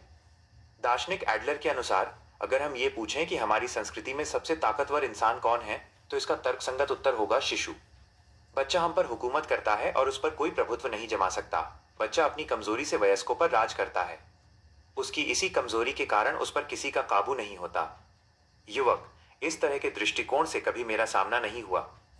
दार्शनिक। दूसरी तरफ ये बात भी सही है कि जिस इंसान को चोट पहुंची है और जो ये कहता है कि तुम नहीं समझोगे कि मुझे कैसा लग रहा है, उसकी बात में कुछ सच्चाई तो होती है। जो इंसान तकलीफ से गुजर रहा है उसकी भावनाओं को उसके सिवाय शायद ही कोई और समझ सकता है। पर जब तक वो खास बने रहने के लिए अपने दुर्भाग्य का इस्तेमाल अपने फायदे के लिए करता रहेगा, तब तक उसे उसकी जरूरत पड़ती रहेगी। युवक और दार्शनिक ने कई विषयों पर बात कर ली थी। हीन भावना, हीनता की मनोग्रंथि और श्रेष्ठता की मनोग्रंथि। ये स्पष्ट रूप से मनोविज्ञान के मुख्य शब्द थे, लेकिन उनमें निहित सत्य उस युवक द्वारा सोचे गए अर्थों से काफी अलग थे। फिर भी कुछ था जो उसे सही नहीं लग रहा था। ऐसा क्या है जिसे स्वीकार करने में मुझे मुश्किल हो रही है? हो सकता है कि शुरुआती हिस्सा, उसकी भूमिका के कारण मुझे संशय हो रहा हो। फिर उस युवक ने बहुत शांत ढंग से बात शुरू की। पृष्ठ 1। जीवन कोई प्रतियोगिता नहीं है। युवक: फिर भी मुझे ये बात समझ नहीं आई। दार्शनिक: अच्छा, तो तुम पूछो जो पूछना चाहते हो। युवक: एडलर ये मानते हैं कि श्रेष्ठता की तलाश यानी किसी व्यक्ति का श्रेष्ठतर होने की कोशिश करना एक सार्वभौमिक इच्छा है ना? जबकि दूसरी ओर हीनता और श्रेष्ठता की भावनाओं को लेकर चेतावनी देते हैं। यदि वे श्रेष्ठता की खोज को अस्वीकार कर दें तो मेरे लिए समझना आसान होगा और फिर मैं उसे मान लूंगा। ऐसे में हम क्या कर सकते हैं? दार्शनिक: इसे इस तरह देखो, जब हम श्रेष्ठता की तलाश की बात करते हैं तो इसमें कोई सोच सकता है कि ये दरअसल बाकी लोगों से श्रेष्ठ होने की इच्छा करना है, ऊपर और ऊपर चढ़ने की इच्छा जिसमें किसी को नीचे गिरा देना तक शामिल हो। ठीक वैसे जैसे आप सीढ़ियों पर ऊपर जाते हुए बाकी लोगों को धक्का देकर आगे बढ़ने की होड़ में हो। जाहिर है कि एडलर ऐसे रवैयों का समर्थन नहीं करते। उनका कहना है कि एक समान स्थिति में लोग आगे बढ़ रहे हैं, कुछ लोग उनके पीछे हैं और वे भी आगे बढ़ रहे हैं। इस छवि को ध्यान में रखो। हर इंसान अलग फासले तय करेगा और सबकी रफ्तार भी अलग होगी, लेकिन हर कोई उसी एक समान स्थल पर चल रहा होगा। श्रेष्ठता की खोज का मतलब अपने कदम आगे बढ़ाना है, ना कि प्रतियोगिता की मानसिकता जिसमें हर कोई दूसरे से आगे बढ़ने की होड़ में है। युवक: तो जीवन कोई प्रतियोगिता नहीं है? दार्शनिक: बिल्कुल नहीं है। किसी से प्रतिद्वंद्विता किए बिना आगे बढ़ते रहना जरूरी है। अपनी तुलना किसी से करने की जरूरत भी नहीं है। पृष्ठ 2। The courage to be disliked. युवक: ये तो नामुमकिन है। चाहे जो भी हो, हम हमेशा अपनी तुलना बाकी लोगों से करते रहेंगे। इसी से हीन भावना आती है ना? दार्शनिक: हीनता की स्वस्थ भावना अपनी तुलना बाकी लोगों से करने से नहीं आती है, बल्कि वो तो अपने स्वयं के आदर्श स्वरूप से तुलना करने पर आती है। युवक: लेकिन? दार्शनिक: हम सब अलग हैं। लिंग, आयु, ज्ञान, अनुभव, बाहरी रूप के मामले में हम में से कोई भी समान नहीं है। इस बात को हमें सकारात्मक रूप से स्वीकार करना चाहिए कि बाकी लोग हमसे अलग हैं। हम एक जैसे नहीं हैं, लेकिन हम बराबर हैं। युवक: हम एक जैसे नहीं, लेकिन हम बराबर हैं? दार्शनिक: हाँ, हर कोई अलग है। इस बात को बुरे व अच्छे और बेहतर व कमतर के अंतर के साथ मत मिलाओ। हमारे बीच चाहे कोई भी अंतर हो, पर हम सब बराबर हैं। युवक: मतलब आदर्श रूप में कहें तो लोगों के बीच श्रेणियों का कोई फर्क नहीं है। मैं ये मान लेता हूं, पर क्या हम वास्तविकता पर ईमानदारी से विचार विमर्श करने की कोशिश नहीं कर रहे हैं? मसलन, क्या आप वाकई ये मानते हैं कि मेरे जैसा कोई वयस्क और गणित से जुड़ा रहा कोई बच्चा बराबर है? दार्शनिक: ज्ञान, अनुभव और उत्तरदायित्व के मामले में अंतर तो होगा ही। यह सही है कि बच्चा अपने जूते के फीते ठीक से नहीं बांध पाएगा, या फिर जटिल गणितीय समीकरणों को हल नहीं निकाल पाएगा, या फिर मुश्किल बातों का मानव मूल्यों से कोई लेना देना नहीं होना चाहिए। मेरा जवाब अब भी वही है कि सभी मनुष्य बराबर हैं, लेकिन एक जैसे नहीं हैं। युवक: तो आपके कहने का मतलब है कि बच्चे के साथ भी किसी पूर्ण विकसित वयस्क जैसा बर्ताव किया जाना चाहिए? दार्शनिक: नहीं, बच्चे के साथ वयस्क की तरह या फिर बच्चे की तरह पेश नहीं आया जा सकता, लेकिन उसके साथ मनुष्य की तरह बर्ताव किया जाना चाहिए। बच्चे के साथ भी आपको उसी नेकनीति से पेश आना चाहिए जैसे आप किसी दूसरे इंसान के साथ आते हैं। युवक सवाल को बदल देते हैं: सभी लोग बराबर हैं, वे सभी समान अवसर वाली जगह पर हैं, पर यहाँ एक असमानता है ना? जो आगे बढ़ रहे हैं वे बेहतर हैं और जो उनके पीछे हैं वे कमतर हैं। इसी वजह से हमारे सामने श्रेष्ठता और हीनता की समस्या है ना? दार्शनिक: नहीं, ऐसा नहीं है। इससे कोई फर्क नहीं पड़ता कि कोई किसी से आगे चल रहा है या कोई किसी से पीछे। हम तो एक समतल पर चल रहे हैं जिस पर कोई लंबवत अक्ष नहीं है। हम किसी के साथ प्रतियोगिता में नहीं चल रहे हैं। वह तो अपनी वर्तमान स्थिति से आगे बढ़ने की कोशिश है और उसका ही महत्व है। युवक: क्या आप हर तरह की प्रतियोगिता से मुक्त हो चुके हैं? दार्शनिक: बिल्कुल। मैं किसी तरह का ओहदा या सम्मान पाने के बारे में नहीं सोचता और किसी तरह के दुनियावी मुकाबले से दूर एक बाहरी दार्शनिक की तरह अपना जीवन जीता हूं। युवक: इसका मतलब है कि आप प्रतियोगिता से बाहर हो चुके हैं? आपने हार स्वीकार कर ली है? दार्शनिक: नहीं, जीत हार की सोच में लगी जगहों से मैंने खुद को हटा लिया है। जब हम अपने आत्म का प्रयास करते हैं तो प्रतियोगिता तो रास्ते में आती ही है। युवक: ऐसा नहीं है, ये तो किसी थके मांदे बूढ़े व्यक्ति का तर्क है। मेरे जैसे नौजवानों को तो प्रतिद्वंद्विता के तनाव के बीच कमर कसकर तैयार रहना होगा। आपसी रिश्तों को प्रतियोगिता की तरह देखने में क्या खराबी है? दार्शनिक, अगर उस प्रतिद्वंद्वी को आप अपना मित्र कह सकते हैं, तो ऐसे में वो प्रतियोगिता आपको बेहतरी की तरफ ले जाएगी। पर अक्सर ये होता है कि वो प्रतिद्वंद्वी आपका साथी नहीं होता। युवक, आप कहना क्या चाहते हैं? पृष्ठ 2, केवल आपको ही अपने रूप रंग की चिंता है। पृष्ठ संख्या 68। दार्शनिक, चलो शुरू से बात करते हैं। शुरुआत में तुमने एडलर की इस बात पर असंतोष जताया था कि सभी समस्याएं आपसी रिश्तों की समस्याएं हैं, है ना? हीनता की भावना को लेकर हमारी बातचीत उससे ही शुरू हुई थी। युवक, जी, आपने सही कहा। हीन भावना का विषय इतना गहन था कि मैं अहम मुद्दे को भूलने लगा था। पर आप फिर से उसी बात पर क्यों लौट रहे हैं? दार्शनिक, यह प्रतियोगिता विषय से जुड़ा है। इस बात को याद रखना, अगर किसी इंसान के आपसी रिश्तों का मूल ही प्रतियोगिता है, तो वो रिश्तों की समस्याओं या दुर्भाग्य से बच नहीं सकेगा। युवक, ऐसा क्यों? दार्शनिक, क्योंकि मुकाबले के अंत में विजेता और पराजित बचते हैं। युवक, तो जीतने वाले और हारने वालों का होना तो अच्छा है। दार्शनिक, इस पर जरा फिर से गौर करो कि अगर तुम अपने आसपास के लोगों के साथ होड़ करते हो तो क्या होगा? उनके साथ रिश्ते में तुम्हें या तो जीत का एहसास होगा या फिर हार का। कोई व्यक्ति मशहूर यूनिवर्सिटी में चला गया, या फिर किसी को बड़ी कंपनी में काम मिल गया, या किसी को खूबसूरत लड़की मिल गई। ऐसे में तुम हमेशा अपनी तुलना उनसे करोगे और सोचोगे, मेरे पास तो बस यही कुछ है। युवक, हाँ हाँ, आपने काफी विस्तार से सब कुछ बता दिया। ये संवाद रिश्तों में स्वस्थ मानसिकता और प्रतियोगिता के नकारात्मक प्रभावों पर इनका शब्द बश। दार्शनिक, नहीं, बच्चे के साथ वयस्क की तरह या फिर बच्चे की तरह पेश नहीं आया जा सकता। दार्शनिक, जब कोई प्रतियोगिता और हार जीत के लिहाज से सोचता है तो हीनता की भावनाओं का होना लाजमी है। ऐसे में वो व्यक्ति लगातार बाकी लोगों से मुकाबला करता रहता है और सोचता है कि मैंने उसे हरा दिया या मैं उससे हार गया। हीनता और श्रेष्ठता की मनोग्रंथियां उसका ही विस्तार हैं। ऐसे में वो दूसरा व्यक्ति तुम्हारी नजर में क्या होगा? युवक, पता नहीं, शायद प्रतिद्वंद्वी। दार्शनिक, नहीं, वो केवल तुम्हारा प्रतिस्पर्धी नहीं होगा। इस बात को समझने से पहले ही तुम सारी दुनिया को, हर इंसान को बस अपने दुश्मन की तरह देखने लगोगे। युवक, दुश्मन की तरह? दार्शनिक, तुम सोचने लगोगे कि हर कोई तुम्हें नीचा दिखाता है और तुम्हारा तिरस्कार करता है। यह भी कि वे सभी तुम्हारे दुश्मन हैं और उन्हें तुम कम आंक कर नहीं देख सकते। वे हमेशा तुम पर हमला करने की फिराक में हैं। कहने का मतलब है कि तुम्हें दुनिया भयावह लगने लगेगी। युवक, जिन दुश्मनों को कम करके नहीं आंका जा सकता, जिनके साथ मेरा मुकाबला है। दार्शनिक, प्रतियोगिता को लेकर यही भयानक बात है। तुम चाहे कभी ना हारो या हमेशा जीतते रहो, फिर भी अगर तुमने खुद को मुकाबले में रखा है तो तुम्हें कभी भी चैन नहीं मिल पाएगा। तुम हारना नहीं चाहोगे और ऐसा करने के लिए तुम्हें हमेशा जीतते रहना होगा। तुम लोगों पर भरोसा नहीं कर पाओगे। यही वजह है कि भले समाज की नज़र में लोग सफलता की सीढ़ियां चढ़ रहे हों, लेकिन वे वाकई खुश नहीं होते, क्योंकि वे लगातार प्रतियोगिता में जी रहे होते हैं। उनके लिए दुनिया खतरनाक जगह है जिसमें दुश्मन भरे पड़े हैं। युवक, मैं मानता हूं, लेकिन? दार्शनिक, लेकिन क्या बाकी लोग वास्तव में तुम्हें इस तरह देखते हैं? क्या वे हर वक्त तुम पर नजर रखे हुए हैं और इंतजार में है कि कब तुम पर धावा? The courage to be disliked, पृष्ठ 70। बोल दें, शायद ऐसा होता नहीं है। मेरा एक दोस्त अपनी किशोरावस्था में अपना ज्यादातर वक्त आईने के सामने अपने बाल ठीक करने में बिताता था। एक बार जब वो इसी काम में लगा था तो उसकी दादी ने कहा, सिर्फ तुम ही हो जो अपनी शक्ल सूरत को लेकर इतने फिक्रमंद हो। उस दोस्त का कहना है कि उसके बाद जिंदगी का सामना करना उसके लिए थोड़ा आसान हो गया। युवक, अरे, आप तो मेरी हंसी उड़ा रहे हैं, है ना? ये जरूर है कि मैं अपने आसपास के लोगों को दुश्मनों की तरह देखता हूँ। मुझे लगातार खुद पर हमले का अंदेशा रहता है। ये डर बना रहता है कि कभी भी आलोचनाओं के तीर मेरी तरफ आ सकते हैं।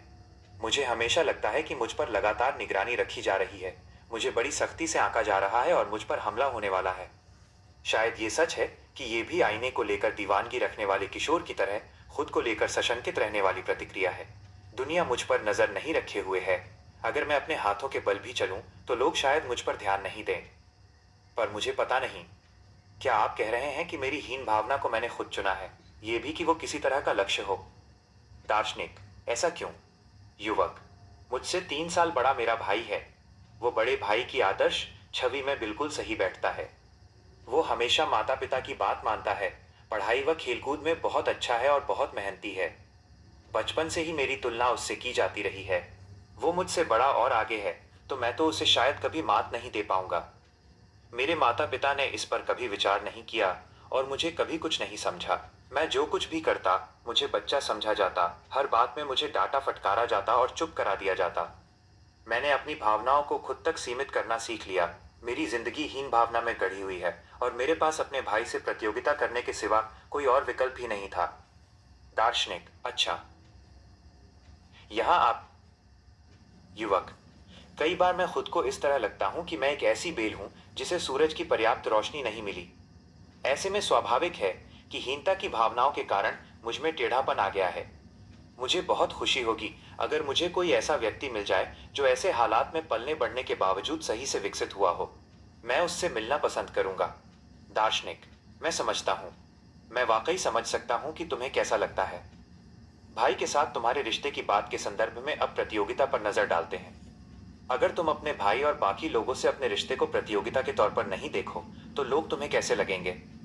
युवक: मेरा भाई तो मेरा भाई है और बाकी लोगों की बात अलग हो सकती है। दार्शनिक: नहीं, ऐसे में उन्हें तुम्हारा अधिक सकारात्मक साथी होना चाहिए। युवक: साथी? दार्शनिक: तुमने पहले कहा था ना कि मैं बाकी लोगों की खुशियों का दिल से जश्न नहीं मना सकता। तुम्हें आपसी रिश्ते प्रतियोगिता लगते हैं। तुम बाकी लोगों की खुशियों को अपनी हार की तरह देखते हो और यही कारण है कि तुम्हें उससे खुशी नहीं होती। पर अगर प्रतियोगिता की व्यवस्था से कोई व्यक्ति मुक्त हो जाए तो किसी पर जीत हासिल करने की जरूरत ही नहीं रहेगी। साथ ही वो व्यक्ति अपने हारने की आशंका से भी मुक्त हो जाएगा। फिर वो बाकी लोगों की खुशियों का दिल से जश्न मना सकेगा। वो बाकी लोगों की खुशी में सक्रिय योगदान भी दे सकता है। जरूरत पड़ने पर मदद का हाथ बढ़ाने वाले इंसान को ही सही मायने में साथी कहा जा सकता है। युवक: विट्रोद: दार्शनिक: अब हम अहम हिस्से पर आते हैं। जब तुम्हें वाकई लगने लगेगा कि लोग मेरे साथी हैं तो दुनिया को देखने का तुम्हारा नजरिया पूरी तरह से। The courage to be disliked, पृष्ठ 72, बदल जाएगा। तुम दुनिया को खतरनाक जगह के रूप में नहीं देखोगे या फिर कई तरह के गैर जरूरी संदेहों से घिरे नहीं रहोगे। तुम्हें संसार सुरक्षित और आनंददायी जगह लगने लगेगा। फिर तुम्हारी आपसी रिश्तों की समस्याओं में भी भारी कमी आएगी। युवक: आप कितने खुश हैं। पर यह तो सूरजमुखी होने जैसी बात है। ये तो सूरजमुखी जैसे किसी इंसान का तर्क है जिसे हर रोज सूरज की भरपूर रोशनी और पर्याप्त पानी मिलता है। धुंधली सी ओट में बढ़ने वाली बेल ऐसी नहीं हो सकेगी। दार्शनिक: तुम फिर से इटियोलॉजी, हेतुकी की तरफ जा रहे हो? युवक: जी, बिल्कुल जा रहा हूं। उस युवक की परवरिश उसके माता पिता ने बहुत सख्ती से की थी और बचपन से ही उसकी तुलना उसके बड़े भाई से करते रहे थे। उसकी राय को कभी सुना नहीं जाता था और उसे काफी उलाहने सुनने पड़ते थे कि वो छोटे भाई के तौर पर कमतर है। स्कूल में कोई दोस्त नहीं बना पाने के कारण वो अपनी आधी छुट्टी का समय पुस्तकालय में अकेले बिताता था और वही जगह उसका एकमात्र आसरा थी। अपने शुरुआती साल इस तरह बिताने के बाद युवक हेतुकी में ही जीता था। अगर उसकी परवरिश माता पिता वैसे नहीं करते, अगर बड़ा भाई होता ही नहीं, अगर वो स्कूल में नहीं गया होता तो शायद उसकी जिंदगी खुशनुमा होती। इस विचार विमर्श में वो ठंडे दिमाग से शामिल होने की कोशिश करता रहा था, लेकिन अब उसकी बरसों की दबी भड़ास जैसे बाहर निकलकर आ गई थी। शक्ति संघर्ष से प्रतिशोध तक, पृष्ठ 73। युवक: स्वदेशवाद की ये सारी बातचीत विशुद्ध कुतर्क है और निश्चित रूप से आघात का अस्तित्व होता है। लोग अपने अतीत से छुटकारा नहीं पा सकते। क्या आपको ऐसा लगता है? हम किसी टाइम मशीन से अतीत में नहीं जा सकते। जब तक अतीत अतीत की तरह अस्तित्व में है, हम उसके संदर्भों के भीतर जीते हैं। अगर हम अतीत को इस तरह देखें कि जिसका कोई अस्तित्व ही नहीं है, तो ये फिर किसी के द्वारा जी गई पूरी जिंदगी को नकारने जैसा होगा। क्या आपके कहने का मतलब यह है कि मैंने इस तरह की गैर जिम्मेदार जिंदगी को चुना है? दार्शनिक: यह सच है कि हम किसी टाइम मशीन का इस्तेमाल नहीं कर सकते या समय की सुइयों को वापस नहीं मोड़ सकते, पर अतीत की घटनाओं को कोई किस प्रकार का अर्थ देता है, ये काम तुम्हें अभी दिया गया है। युवक: ठीक है, तो चलिए अभी की बात करते हैं। पिछली बार आपने कहा था कि लोग गुस्से की भावना को गढ़ते हैं, है ना? वही सुद्देश्यता का दृष्टिकोण है। मैं अब भी उस बात को स्वीकार नहीं कर सकता। मसलन, आप समाज के प्रति या सरकार के प्रति गुस्से को कैसे समझाएंगे? क्या आप कहेंगे कि ये भी अपने विचारों को आगे बढ़ाने के लिए गढ़े गए भाव हैं? दार्शनिक: बिल्कुल। ये ऐसा समय है जब मैं सामाजिक समस्याओं को लेकर रोष महसूस करता हूं, पर मैं कहूंगा कि वो अचानक भावनाओं का लावा फूटने की बजाय तर्क पर आधारित रोष है। निजी क्रोध, निजी मनमुटाव और सामाजिक विरोधाभासों व अन्यायों को लेकर रोष के बीच अंतर होता है। निजी गुस्सा जल्द ही ठंडा हो जाता है, जबकि दूसरी ओर न्याय संगत रोष लंबे समय तक बना रहता है। निजी मनमुटाव की the courage to be disliked, पृष्ठ 74। अभिव्यक्ति के रूप में क्रोध बस एक औजार है जिससे आप बाकी लोगों को अपने सामने झुकाते हैं। युवक, आपका कहना है कि निजी मनमुटाव और न्याय संगत रोष अलग हैं? दार्शनिक, ये पूरी तरह से अलग हैं। न्याय संगत नाराजगी किसी व्यक्ति के निजी हितों से कहीं परे होती है। युवक, तो चलिए मैं निजी मनमुटाव या दुर्भाव की बात करता हूं। पक्की बात है कि आपको भी कभी गुस्सा आता होगा, जैसे जब कोई बिना किसी खास वजह के आपको गाली देता हो, है ना? दार्शनिक, नहीं, मुझे गुस्सा नहीं आता। युवक, आप ईमानदारी से जवाब दें। दार्शनिक, अगर कोई मेरे मुंह पर गाली देता है तो मैं उस इंसान के छिपे हुए इरादे के बारे में सोचूंगा। अगर तुम सीधे गाली नहीं दे रहे, अगर तुम्हें किसी अन्य व्यक्ति के शब्दों या बर्ताव से वाकई गुस्सा आता है, तो इस बात का ध्यान रखना कि वह व्यक्ति तुम्हें शक्ति संघर्ष में आने की चुनौती दे रहा है। युवक, शक्ति संघर्ष? दार्शनिक, उदाहरण के लिए बच्चा किसी वयस्क को अपनी उछल कूद या बुरे बर्ताव से सताएगा। ज्यादातर मामलों में बच्चे का मकसद उसका ध्यान अपनी तरफ खींचना होता है और वो उसके गुस्से में आने से ठीक पहले ऐसी हरकतें करना छोड़ देता है। पर अगर बच्चा उस बड़े के गुस्सा होने से पहले अपनी हरकतें नहीं छोड़ता तो उसका लक्ष्य लड़ाई छेड़ना होता है। युवक, वो लड़ाई में क्यों पड़ना चाहेगा? दार्शनिक, वो जीतना चाहता है। वो जीतकर अपनी ताकत साबित करना चाहता है। भूल स्वीकार करना पराजय नहीं है, पृष्ठ 77। युवक, जी ठीक है, तो अगर कोई सीधे आपके मुंह पर आप पर हमला करे तो आप क्या करेंगे? सिर्फ मुस्कुराते हुए उसे सहन कर लेंगे? दार्शनिक, नहीं, तुमने सहन करने की जो बात कही उससे यही साबित होता है कि तुम। ये बात मुझे बिल्कुल भी समझ नहीं आई। क्या आप कोई ठोस उदाहरण दे सकते हैं? दार्शनिक, मान लो कि तुम और तुम्हारा दोस्त मौजूदा राजनीतिक हालात पर बात कर रहे हैं। जल्दी ही बातचीत गर्मा गर्म बहस में बदल जाती है और आखिरकार ऐसे बिंदु पर पहुंचती है जहां पर वो निजी हमले करने लगता है और तुम्हें बेवकूफ कहता है, ये भी कि तुम्हारे जैसे लोगों की वजह से देश नहीं बदल रहा, वगैरह वगैरह। युवक, अगर कोई मुझसे ऐसे बात करेगा तो मैं भी सहन नहीं कर सकूंगा। दार्शनिक, ऐसी स्थिति में उस इंसान का लक्ष्य क्या है? क्या वो सिर्फ राजनीति पर बात करना चाहता है? नहीं, ऐसा नहीं है। वो तुम्हें सहन नहीं कर सकता और तुम्हारी आलोचना कर तुम्हें उकसाना चाहता है और ताकत की जद्दोजहद में तुमसे घुटने टिकवाना चाहता है। अगर तुम गुस्सा हो जाते हो तो वो पल आ जाता है जिसके इंतजार में वो था। तुम्हारा रिश्ता अचानक से शक्ति संघर्ष में बदल जाता है। चाहे कोई कितना भी उकसाए, तुम्हें उससे बचना होगा। युवक, उससे भागने की जरूरत नहीं है। अगर कोई लड़ाई शुरू करना ही चाहता है तो उसे स्वीकारने में कोई बुराई नहीं है। उसमें उसकी ही गलती है तो फिर उस जाहिल का मुंह तोड़ देना चाहिए। जाहिर है अपने शब्दों से और अपने तर्कों से ऐसा करना चाहिए। दार्शनिक, चलो मान लेते हैं कि लड़ाई में तुम उस पर हावी हो जाते हो। ऐसे में जो आदमी पहले तुम्हें हराना चाहता था वो अच्छे खिलाड़ी की तरह पीछे हट जाता है। पर सच ये है कि ताकत का संघर्ष यहीं खत्म नहीं होता। लड़ाई हार जाने के बाद वो अगले चरण की तरफ बढ़ जाता है। युवक, अगला चरण? दार्शनिक, हाँ, प्रतिशोध का चरण। फिलहाल तो उसने हार मान ली है, लेकिन किसी और जगह किसी और तरीके से बदला लेने की आग उसके भीतर धधकती रहेगी और फिर वो बदला लेगा। The courage to be disliked, minus पृष्ठ 76। युवक, कैसा बदला? दार्शनिक, जिस बच्चे का माता पिता दमन करते रहते हैं वो बच्चा गलत कामों की तरफ झुक जाएगा। वो स्कूल नहीं जाएगा, अपनी कलाई काट लेगा या फिर किसी और तरीके से खुद को नुकसान पहुंचाने लगेगा। फ्राइड की इटियोलॉजी यानी हेतुकी में इसे कारण और परिणाम की तरह देखा जाता है। माता पिता ने बच्चे का लालन पालन इस तरह से किया और उसके कारण बच्चा बड़ा होकर इस तरह का बर्ताव करने लगा। ये ठीक उसी तरह है जैसे किसी पौधे की तरफ इशारा करते हुए कहा जाए कि यह पौधा इसलिए मुरझा गया क्योंकि उसे पानी नहीं दिया गया। इस व्याख्या को निश्चित रूप से आसानी से समझा जा सकता है। एडलेरियन टेलियोलॉजी यानी स्वदेश्यता में बच्चे के उस लक्ष्य पर भी ध्यान दिया जाता है जिसे वो छिपा रहा होता है, यानी माता पिता से बदला लेने का मकसद। अगर ये गलत काम करने लगता है, स्कूल नहीं जाता, अपनी कलाई काट देता या इसी तरह के काम करता है, तो माता पिता परेशान हो जाएंगे। वे घबरा जाएंगे और उसे लेकर बहुत परेशान रहेंगे। यह स्पष्ट है कि ऐसा होगा और बच्चे का बर्ताव सामान्य नहीं रहेगा। ऐसे में वर्तमान लक्ष्य माता पिता से बदला लेना पूरा होगा, इसलिए नहीं कि बच्चा अतीत के कारणों घर के वातावरण से प्रेरित है। युवक, तो वो ऐसा बर्ताव इसलिए करता है कि उसके माता पिता परेशान हो? दार्शनिक, बिल्कुल सही। शायद ऐसे बहुत से लोग होंगे जो बच्चे द्वारा कलाई काटे जाने को देखकर हैरान होंगे और सोचेंगे कि वो ऐसा क्यों कर रहा है। पर सोचो कि बच्चे के आसपास, मसलन उसके माता पिता को उसके कलाई काटने से कैसा लगेगा। अगर ध्यान दोगे तो तुम्हें उस बर्ताव के पीछे मौजूद लक्ष्य दिखाई देगा। युवक, प्रतिशोध का लक्ष्य। दार्शनिक, हाँ। एक बार जब आपसी रिश्ते प्रतिशोध के चरण पर पहुंच जाएं, तो दोनों पक्षों के लिए किसी हल को खोज पाना लगभग असंभव हो जाता है। इससे बचने का तरीका यह है कि अगर कोई ताकत के संघर्ष में आने की चुनौती दे तो उसे कभी स्वीकार नहीं करना चाहिए। भूल स्वीकार करना पराजय नहीं है। युवक, ठीक है, तो अगर कोई सीधे आपके मुंह पर आप पर हमला करे तो आप क्या करेंगे? सिर्फ मुस्कुराते हुए उसे सहन कर लेंगे? दार्शनिक, नहीं, तुमने सहन करने की जो बात कही उससे यही साबित होता है कि तुम अब भी ताकत के संघर्ष में फंसे हो। कोई जब तुम्हें लड़ने की चुनौती देता है और तुम्हें लगता है कि वो ताकत की लड़ाई है, तो जल्द से जल्द उस टकराव से बचने की कोशिश करो। उसकी हरकत पर कोई प्रतिक्रिया मत दो। हम बस वही कर सकते हैं। युवक, पर क्या किसी के उकसाए जाने पर कोई प्रतिक्रिया नहीं करना इतना आसान है?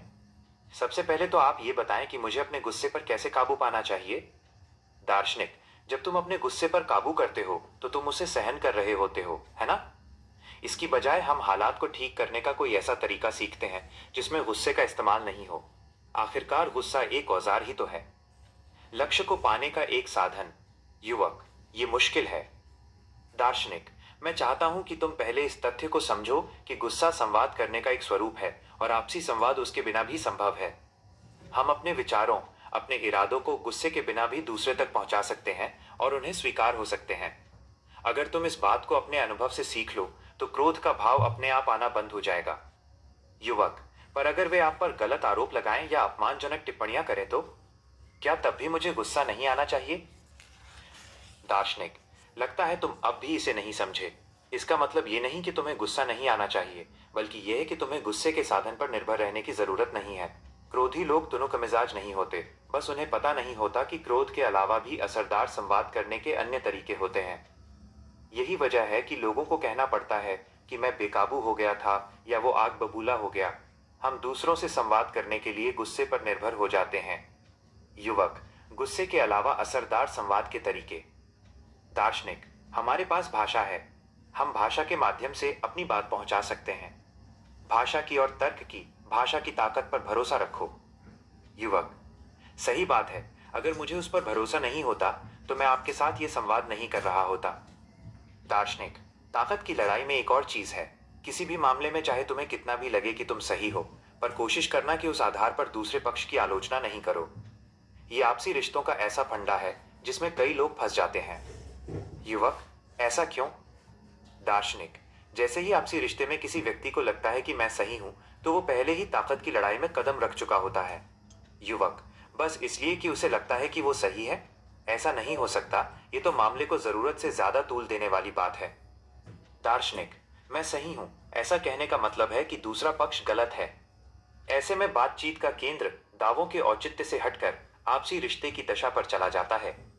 यानी मैं सही हूं की धारणा ये व्यक्ति गलत है की मान्यता की ओर ले जाती है और आखिरकार उस बातचीत को प्रतियोगिता में बदल देती है और आप सोचने लगते हैं कि मुझे जीतना है।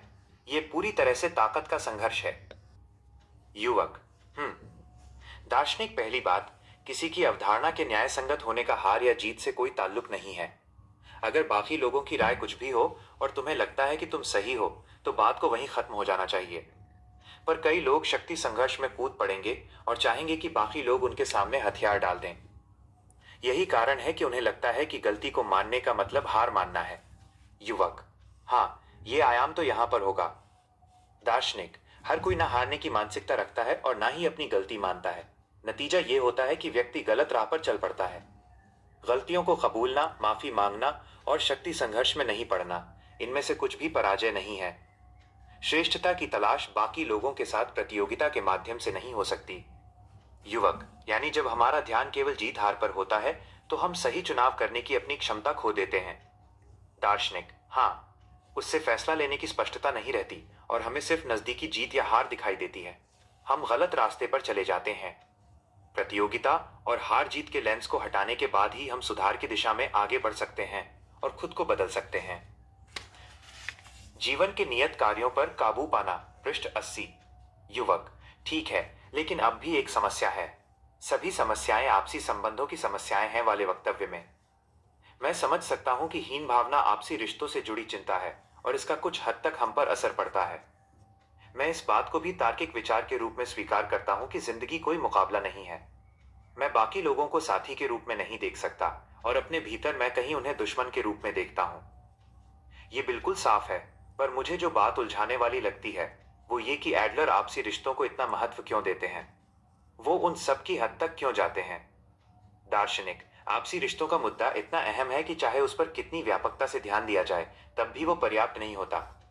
पिछली बार मैंने तुमसे कहा था तुम में खुश होने के साहस की कमी है। ये बात तुम्हें याद है?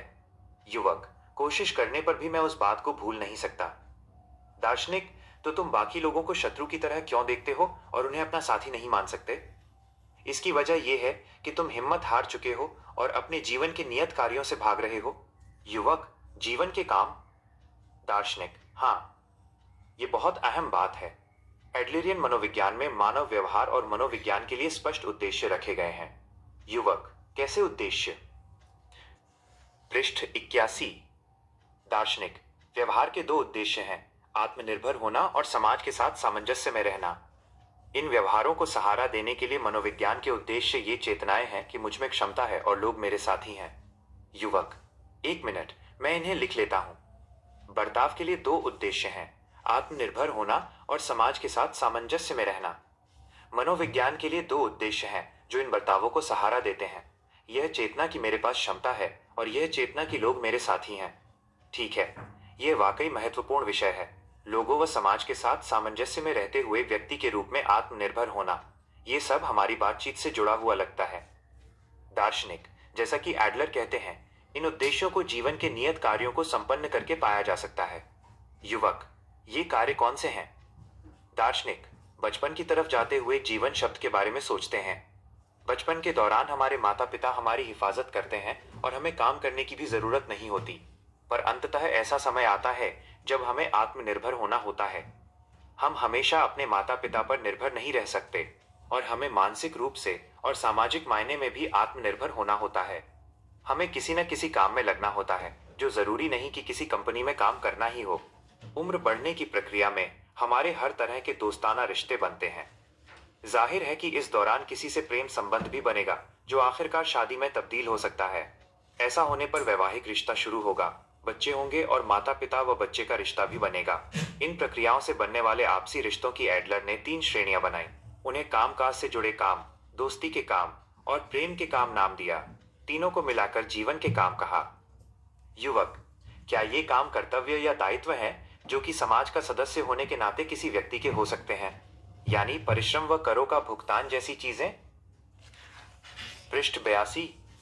दार्शनिक, नहीं, इन्हें आपसी रिश्तों के लिहाज से देखा जाना चाहिए, यानी व्यक्ति के आपसी रिश्तों में फासले और गहराई के तौर पर।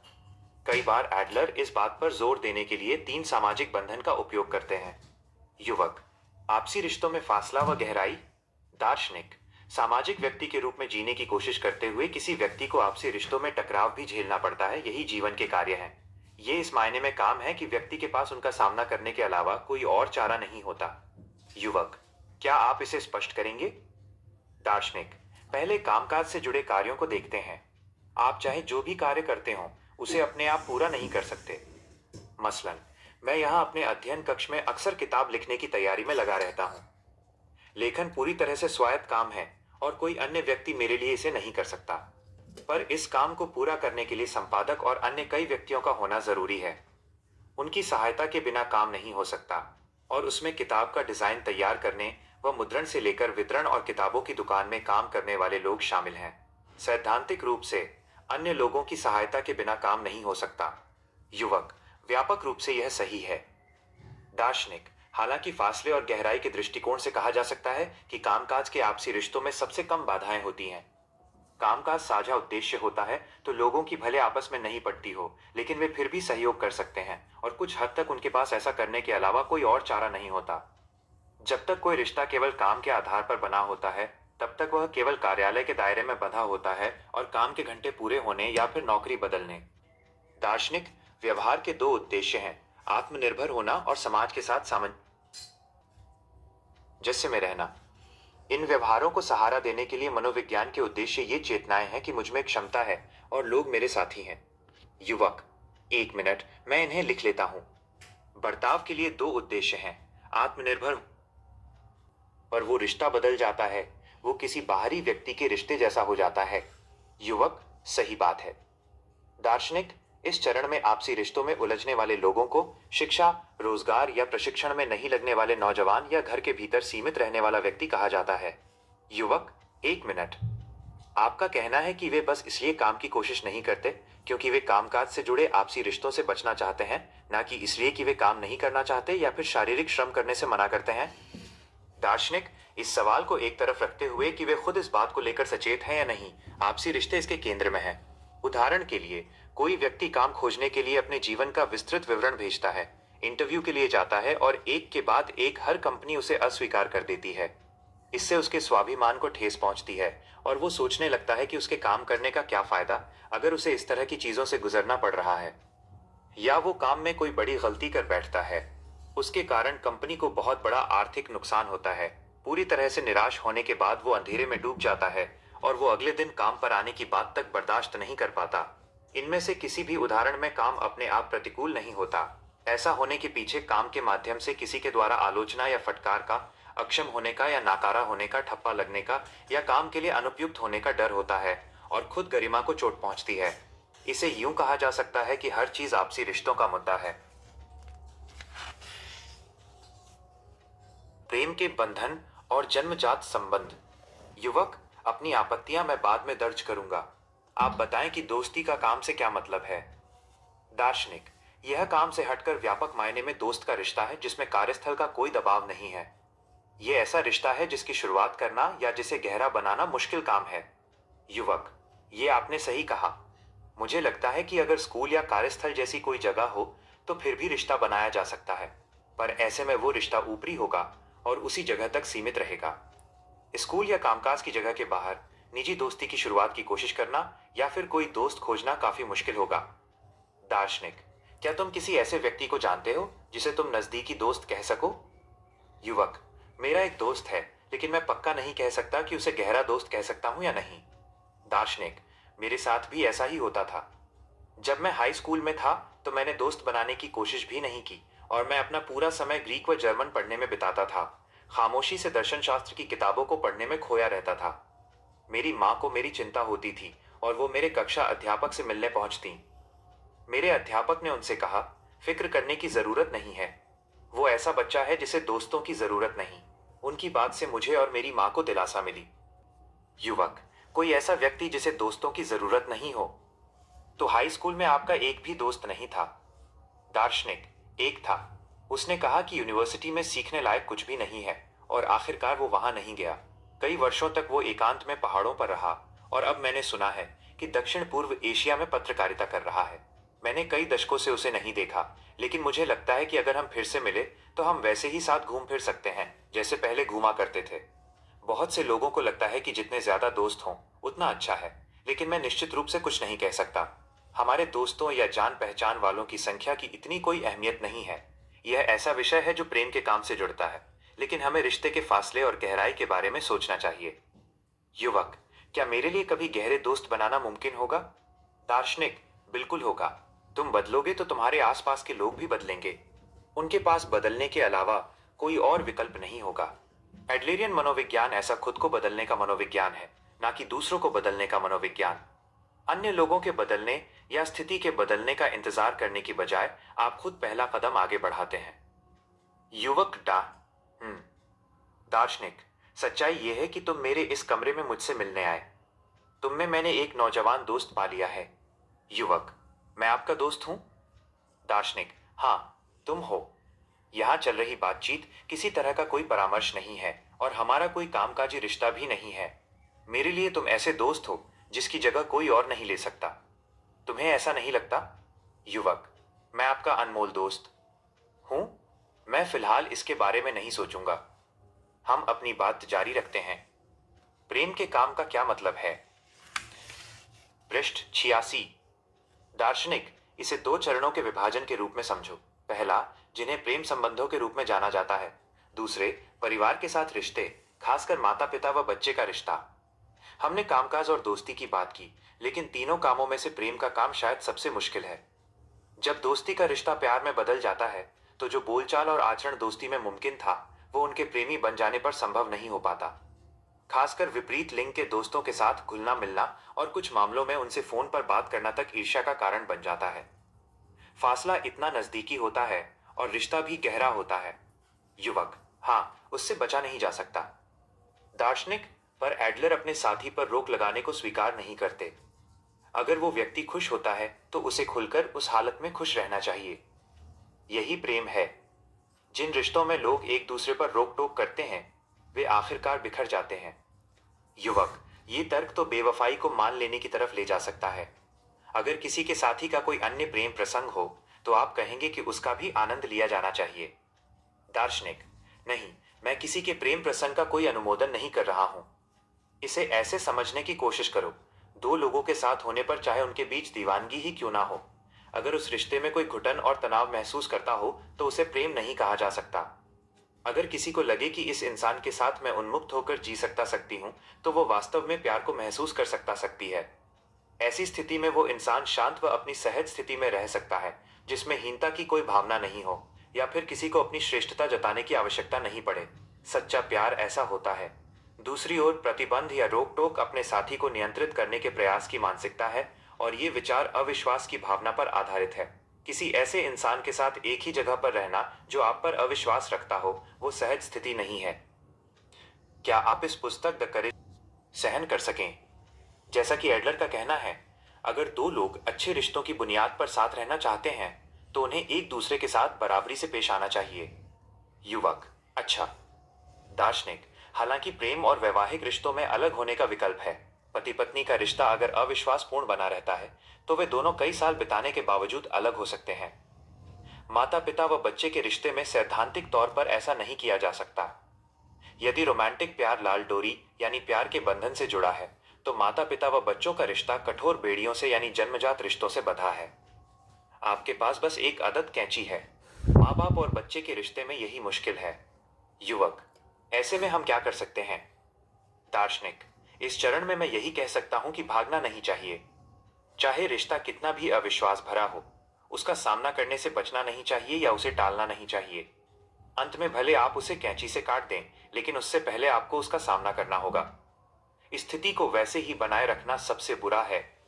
बुनियादी रूप से यह असंभव है कि कोई व्यक्ति अपने जीवन को अकेला बिताए, और केवल सामाजिक संदर्भों में ही वो इंसान व्यक्ति बनता है। यही कारण है कि एडलेरियन मनोविज्ञान में व्यक्ति के रूप में आत्मनिर्भरता और समाज के भीतर आपसी सहयोग को व्यापक उद्देश्य के रूप में रखा गया है। इन उद्देश्यों को कैसे पाया जा सकता है, इस पर एडलर कामकाज, दोस्ती और प्यार के 3 कामों पर काबू पाने की बात करते हैं। ये आपसी रिश्तों से जुड़े काम हैं, और जीते जागते इंसान के पास इनका सामना करने के अलावा और कोई रास्ता नहीं होता। युवक अब भी उनके वास्तविक अर्थ समझने की जद्दोजहद में था। जीवन मिथ्या के जाल में ना फंसना, पृष्ठ 88। युवक: सब कुछ फिर से उलझने लगा है। आपने कहा कि मैं बाकी लोगों को दुश्मन की तरह देखता हूं और उन्हें साथी की तरह नहीं मान सकता, क्योंकि मैं जीवन के नियत कार्यों से दूर भाग रहा हूं। इस बात का क्या मतलब है? दार्शनिक: मान लो कि कोई व्यक्ति ए है जिसे तुम पसंद नहीं करते। उसमें कुछ कमियां हैं जिन्हें नजरअंदाज करना मुश्किल है। युवक: हाँ, ऐसे लोगों की कमी नहीं जिन्हें मैं नापसंद करता हूं। दार्शनिक: पर तुम्हें श्रीमान ए इसलिए नापसंद नहीं कि तुम उसकी कमियों को माफ नहीं कर सकते, बल्कि तुमने पहले से ही उसे नापसंद करने का लक्ष्य बना रखा है, और फिर तुमने उस लक्ष्य को पूरा करने के लिए उसकी कमजोरियां खोजनी शुरू कर दी। युवक: वो बिल्कुल बेतुकी बात है। मैं भला ऐसा क्यों करूंगा? दार्शनिक: ताकि तुम उसके साथ रिश्ता बनाने से बच सको। युवक: ऐसी कोई बात ही नहीं है। यह स्पष्ट है कि सब बातों की पिछली वजहें हैं। उसने ऐसा कुछ किया जो मुझे अच्छा नहीं लगा, और यही कारण है। अगर उसने वैसा कुछ नहीं किया होता, तो मेरे पास उसे नापसंद करने की कोई वजह नहीं होती। दार्शनिक: नहीं, तुम गलत हो। अगर तुम इसे किसी व्यक्ति के अपने प्रेमी से अलग होने के उदाहरण में पीछे जाने के तौर पर देखोगे, तो तुम्हें यह बात आसानी से समझ में आएगी। प्रेमियों या विवाहित लोगों के बीच के रिश्ते में एक समय के बाद ऐसा भी होता है कि उनमें से एक दूसरे की हर बात में या काम से चिढ़ने लगता है। मसलन, उसे पसंद नहीं आता कि वो किस तरह खाता है। घर पर उसका गंदा सा हुलिया दूसरे को विकर्षित करता है, और यहाँ तक कि उसके खर्राटे तक उसमें खींच भर देते हैं। युवक, ये सब जाना पहचाना है। दार्शनिक, उस व्यक्ति को ऐसा इसलिए लगता है क्योंकि किसी चरण में उसने मन में ठान लिया है कि मुझे इस रिश्ते को खत्म करना है। उसके बाद वो उन चीजों को खोजने लगती है जिनसे उसे समाप्त कर दिया जाए। दूसरा व्यक्ति बिल्कुल भी नहीं बदला है, जबकि पहले शख्स के लक्ष्य बदल गए हैं। देखो, लोग बहुत स्वार्थी होते हैं और वे जब चाहें दूसरों में ढेर सारी कमियां खोज सकते हैं। कोई कितना भी अच्छा इंसान हो, उसमें भी ऐसी गलतियां खोजी जा सकती हैं जिनके कारण उसे नापसंद किया जा सके। यही वजह है कि दुनिया कभी भयावह जगह लगती है और हर किसी को अपने दुश्मन के तौर पर देखना संभव हो सकता है। युवक, तो क्या मैं लोगों में कमियों की कल्पना कर रहा हूं ताकि मैं अपने जीवन कार्यों से बच सकूं और किसी के साथ रिश्ते बनाने से भी? ये भी कि मैं बाकी लोगों को शत्रु समझकर भी उनसे दूर भाग रहा हूं? दार्शनिक, सही कहा। जीवन कार्यों से बचने के हर तरह के बहाने बनाने की स्थिति को एडलर जीवन मिथ्या यानी जीवन के झूठ की संज्ञा देते हैं। युवक, अच्छा। दार्शनिक, ये बात थोड़ी कठोर लगती है। कोई व्यक्ति अपनी मौजूदा हालत की जिम्मेदारी किसी और पर डाल देता है। वो अपने जीवन कार्यों से ये कहकर पल्ला झाड़ लेता है कि सब कुछ बाकी लोगों की गलती है या फिर माहौल की कमी है। थोड़ी देर पहले जिस शर्माने वाली लड़की की कहानी मैंने बताई थी, उसके मामले में भी ठीक ऐसा ही हुआ था। इंसान खुद से झूठ बोलता है और अपने आसपास के लोगों से भी। इस पर सोच विचार करने पर तुम पाओगे कि यह वाकई कठोर बात है। The courage to be disliked. युवक, पर आप इस नतीजे पर कैसे पहुंच सकते हैं कि मैं झूठ बोल रहा हूं? आपको जरा सी भी जानकारी नहीं है कि मेरे आसपास किस तरह के लोग हैं या फिर मेरी जिंदगी कैसी है। आपको मालूम भी है? दार्शनिक, ये सच है कि मैं तुम्हारे अतीत के बारे में कुछ भी नहीं जानता।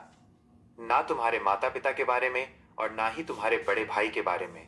मैं बस एक बात जानता हूं। युवक, वह क्या है? दार्शनिक, यही कि कोई और नहीं बल्कि सिर्फ तुम ही अपनी जीवन शैली का फैसला ले सकते हो। युवक, ओ। दार्शनिक, अगर तुम्हारी जीवन शैली अन्य लोगों या फिर तुम्हारे माहौल से निर्धारित होती तो जिम्मेदारी को निश्चित ही उन पर डाला जा सकता था। पर हम अपनी जीवन शैली खुद चुनते हैं और यह स्पष्ट है कि जवाबदेही किस पर है।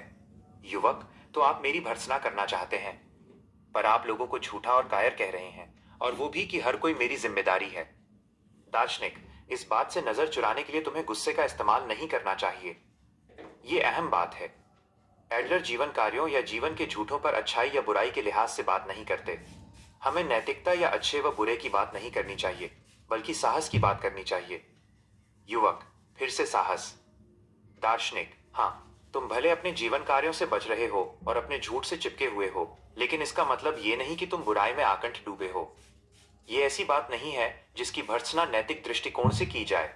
वो केवल साहस का मुद्दा है, अधिकार के मनोविज्ञान से व्यावहारिकता के मनोविज्ञान तक। युवक, तो अंत में आप साहस की बात करने लगे? इससे मुझे याद आया कि आपने पिछली बार कहा था कि एडलरियन मनोविज्ञान साहस का मनोविज्ञान है। दार्शनिक, मैं उसमें यह बात भी जोड़ना चाहूंगा कि एडलरियन मनोविज्ञान अधिकार का मनोविज्ञान नहीं बल्कि उपयोग का मनोविज्ञान है। युवक, इसे तो ये वही बात हुई।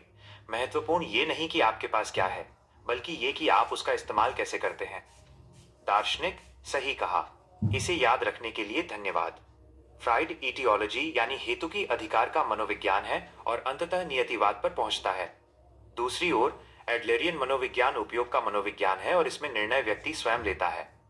युवक, एडलेरियन मनोविज्ञान साहस का मनोविज्ञान है और साथ ही ये उपयोग का मनोविज्ञान है। दार्शनिक, हम मनुष्य इतने नाजुक नहीं कि केवल हेतुकी से जुड़े कारक और प्रभाव अभिघातों की कृपा पर रहें।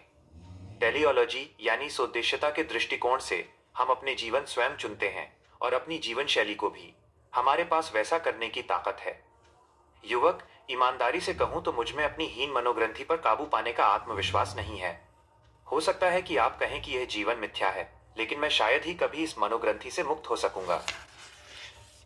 The courage to be disliked. दार्शनिक, तुम ऐसा क्यों नहीं सोचते?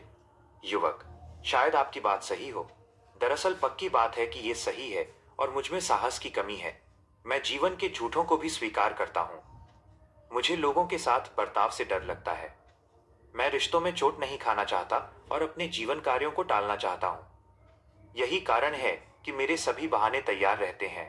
यह बिल्कुल वही बात है जिसे आप कहते हैं। पर अभी जिसके बारे में बात कर रहे हैं वो एक तरह का अध्यात्मवाद नहीं है क्या? आप असल में कह रहे हैं तुम अपना साहस खो चुके हो और तुम्हें उसे फिर से जुटाना होगा। ये वैसी ही बात है जैसे किसी प्रशिक्षक को लगता है कि वह आपको सलाह दे रहा है, जबकि वो बस आकर आपको कंधे पर थपकी देते हुए उत्साहित करता है। हालांकि मेरी स्थिति ऐसी है कि मैं उत्साहित हो ही नहीं पाता। दार्शनिक, तो तुम कहना चाहते हो कि मुझे तुम्हें कुछ निश्चित कदम सुझाने चाहिए? युवक, जी जरूर। मैं इंसान हूं, कोई मशीन नहीं। मुझे कहा जाता रहा है कि मुझ में साहस की कमी है, लेकिन मैं उसे अपनी गाड़ी की टंकी में ईंधन की तरह खुद में नहीं भर सकता। दार्शनिक, इट्टूडॉ, ठीक है, पर आज बहुत देर हो गई है, तो फिर अगली बार इस पर बात करेंगे। युवक, आप इस बात से बच तो नहीं रहे? दार्शनिक, बिल्कुल नहीं। अगली बार शायद हम स्वतंत्रता पर बात करें। युवक, साहस पर नहीं? दार्शनिक, उस पर भी करेंगे। स्वतंत्रता पर बातचीत होगी, जो कि साहस के बारे में बात करने के लिहाज से जरूरी है। इस बीच तुम स्वतंत्रता पर विचार करना। युवक, स्वतंत्रता क्या है, ठीक है? मुझे अगली बार का इंतजार रहेगा।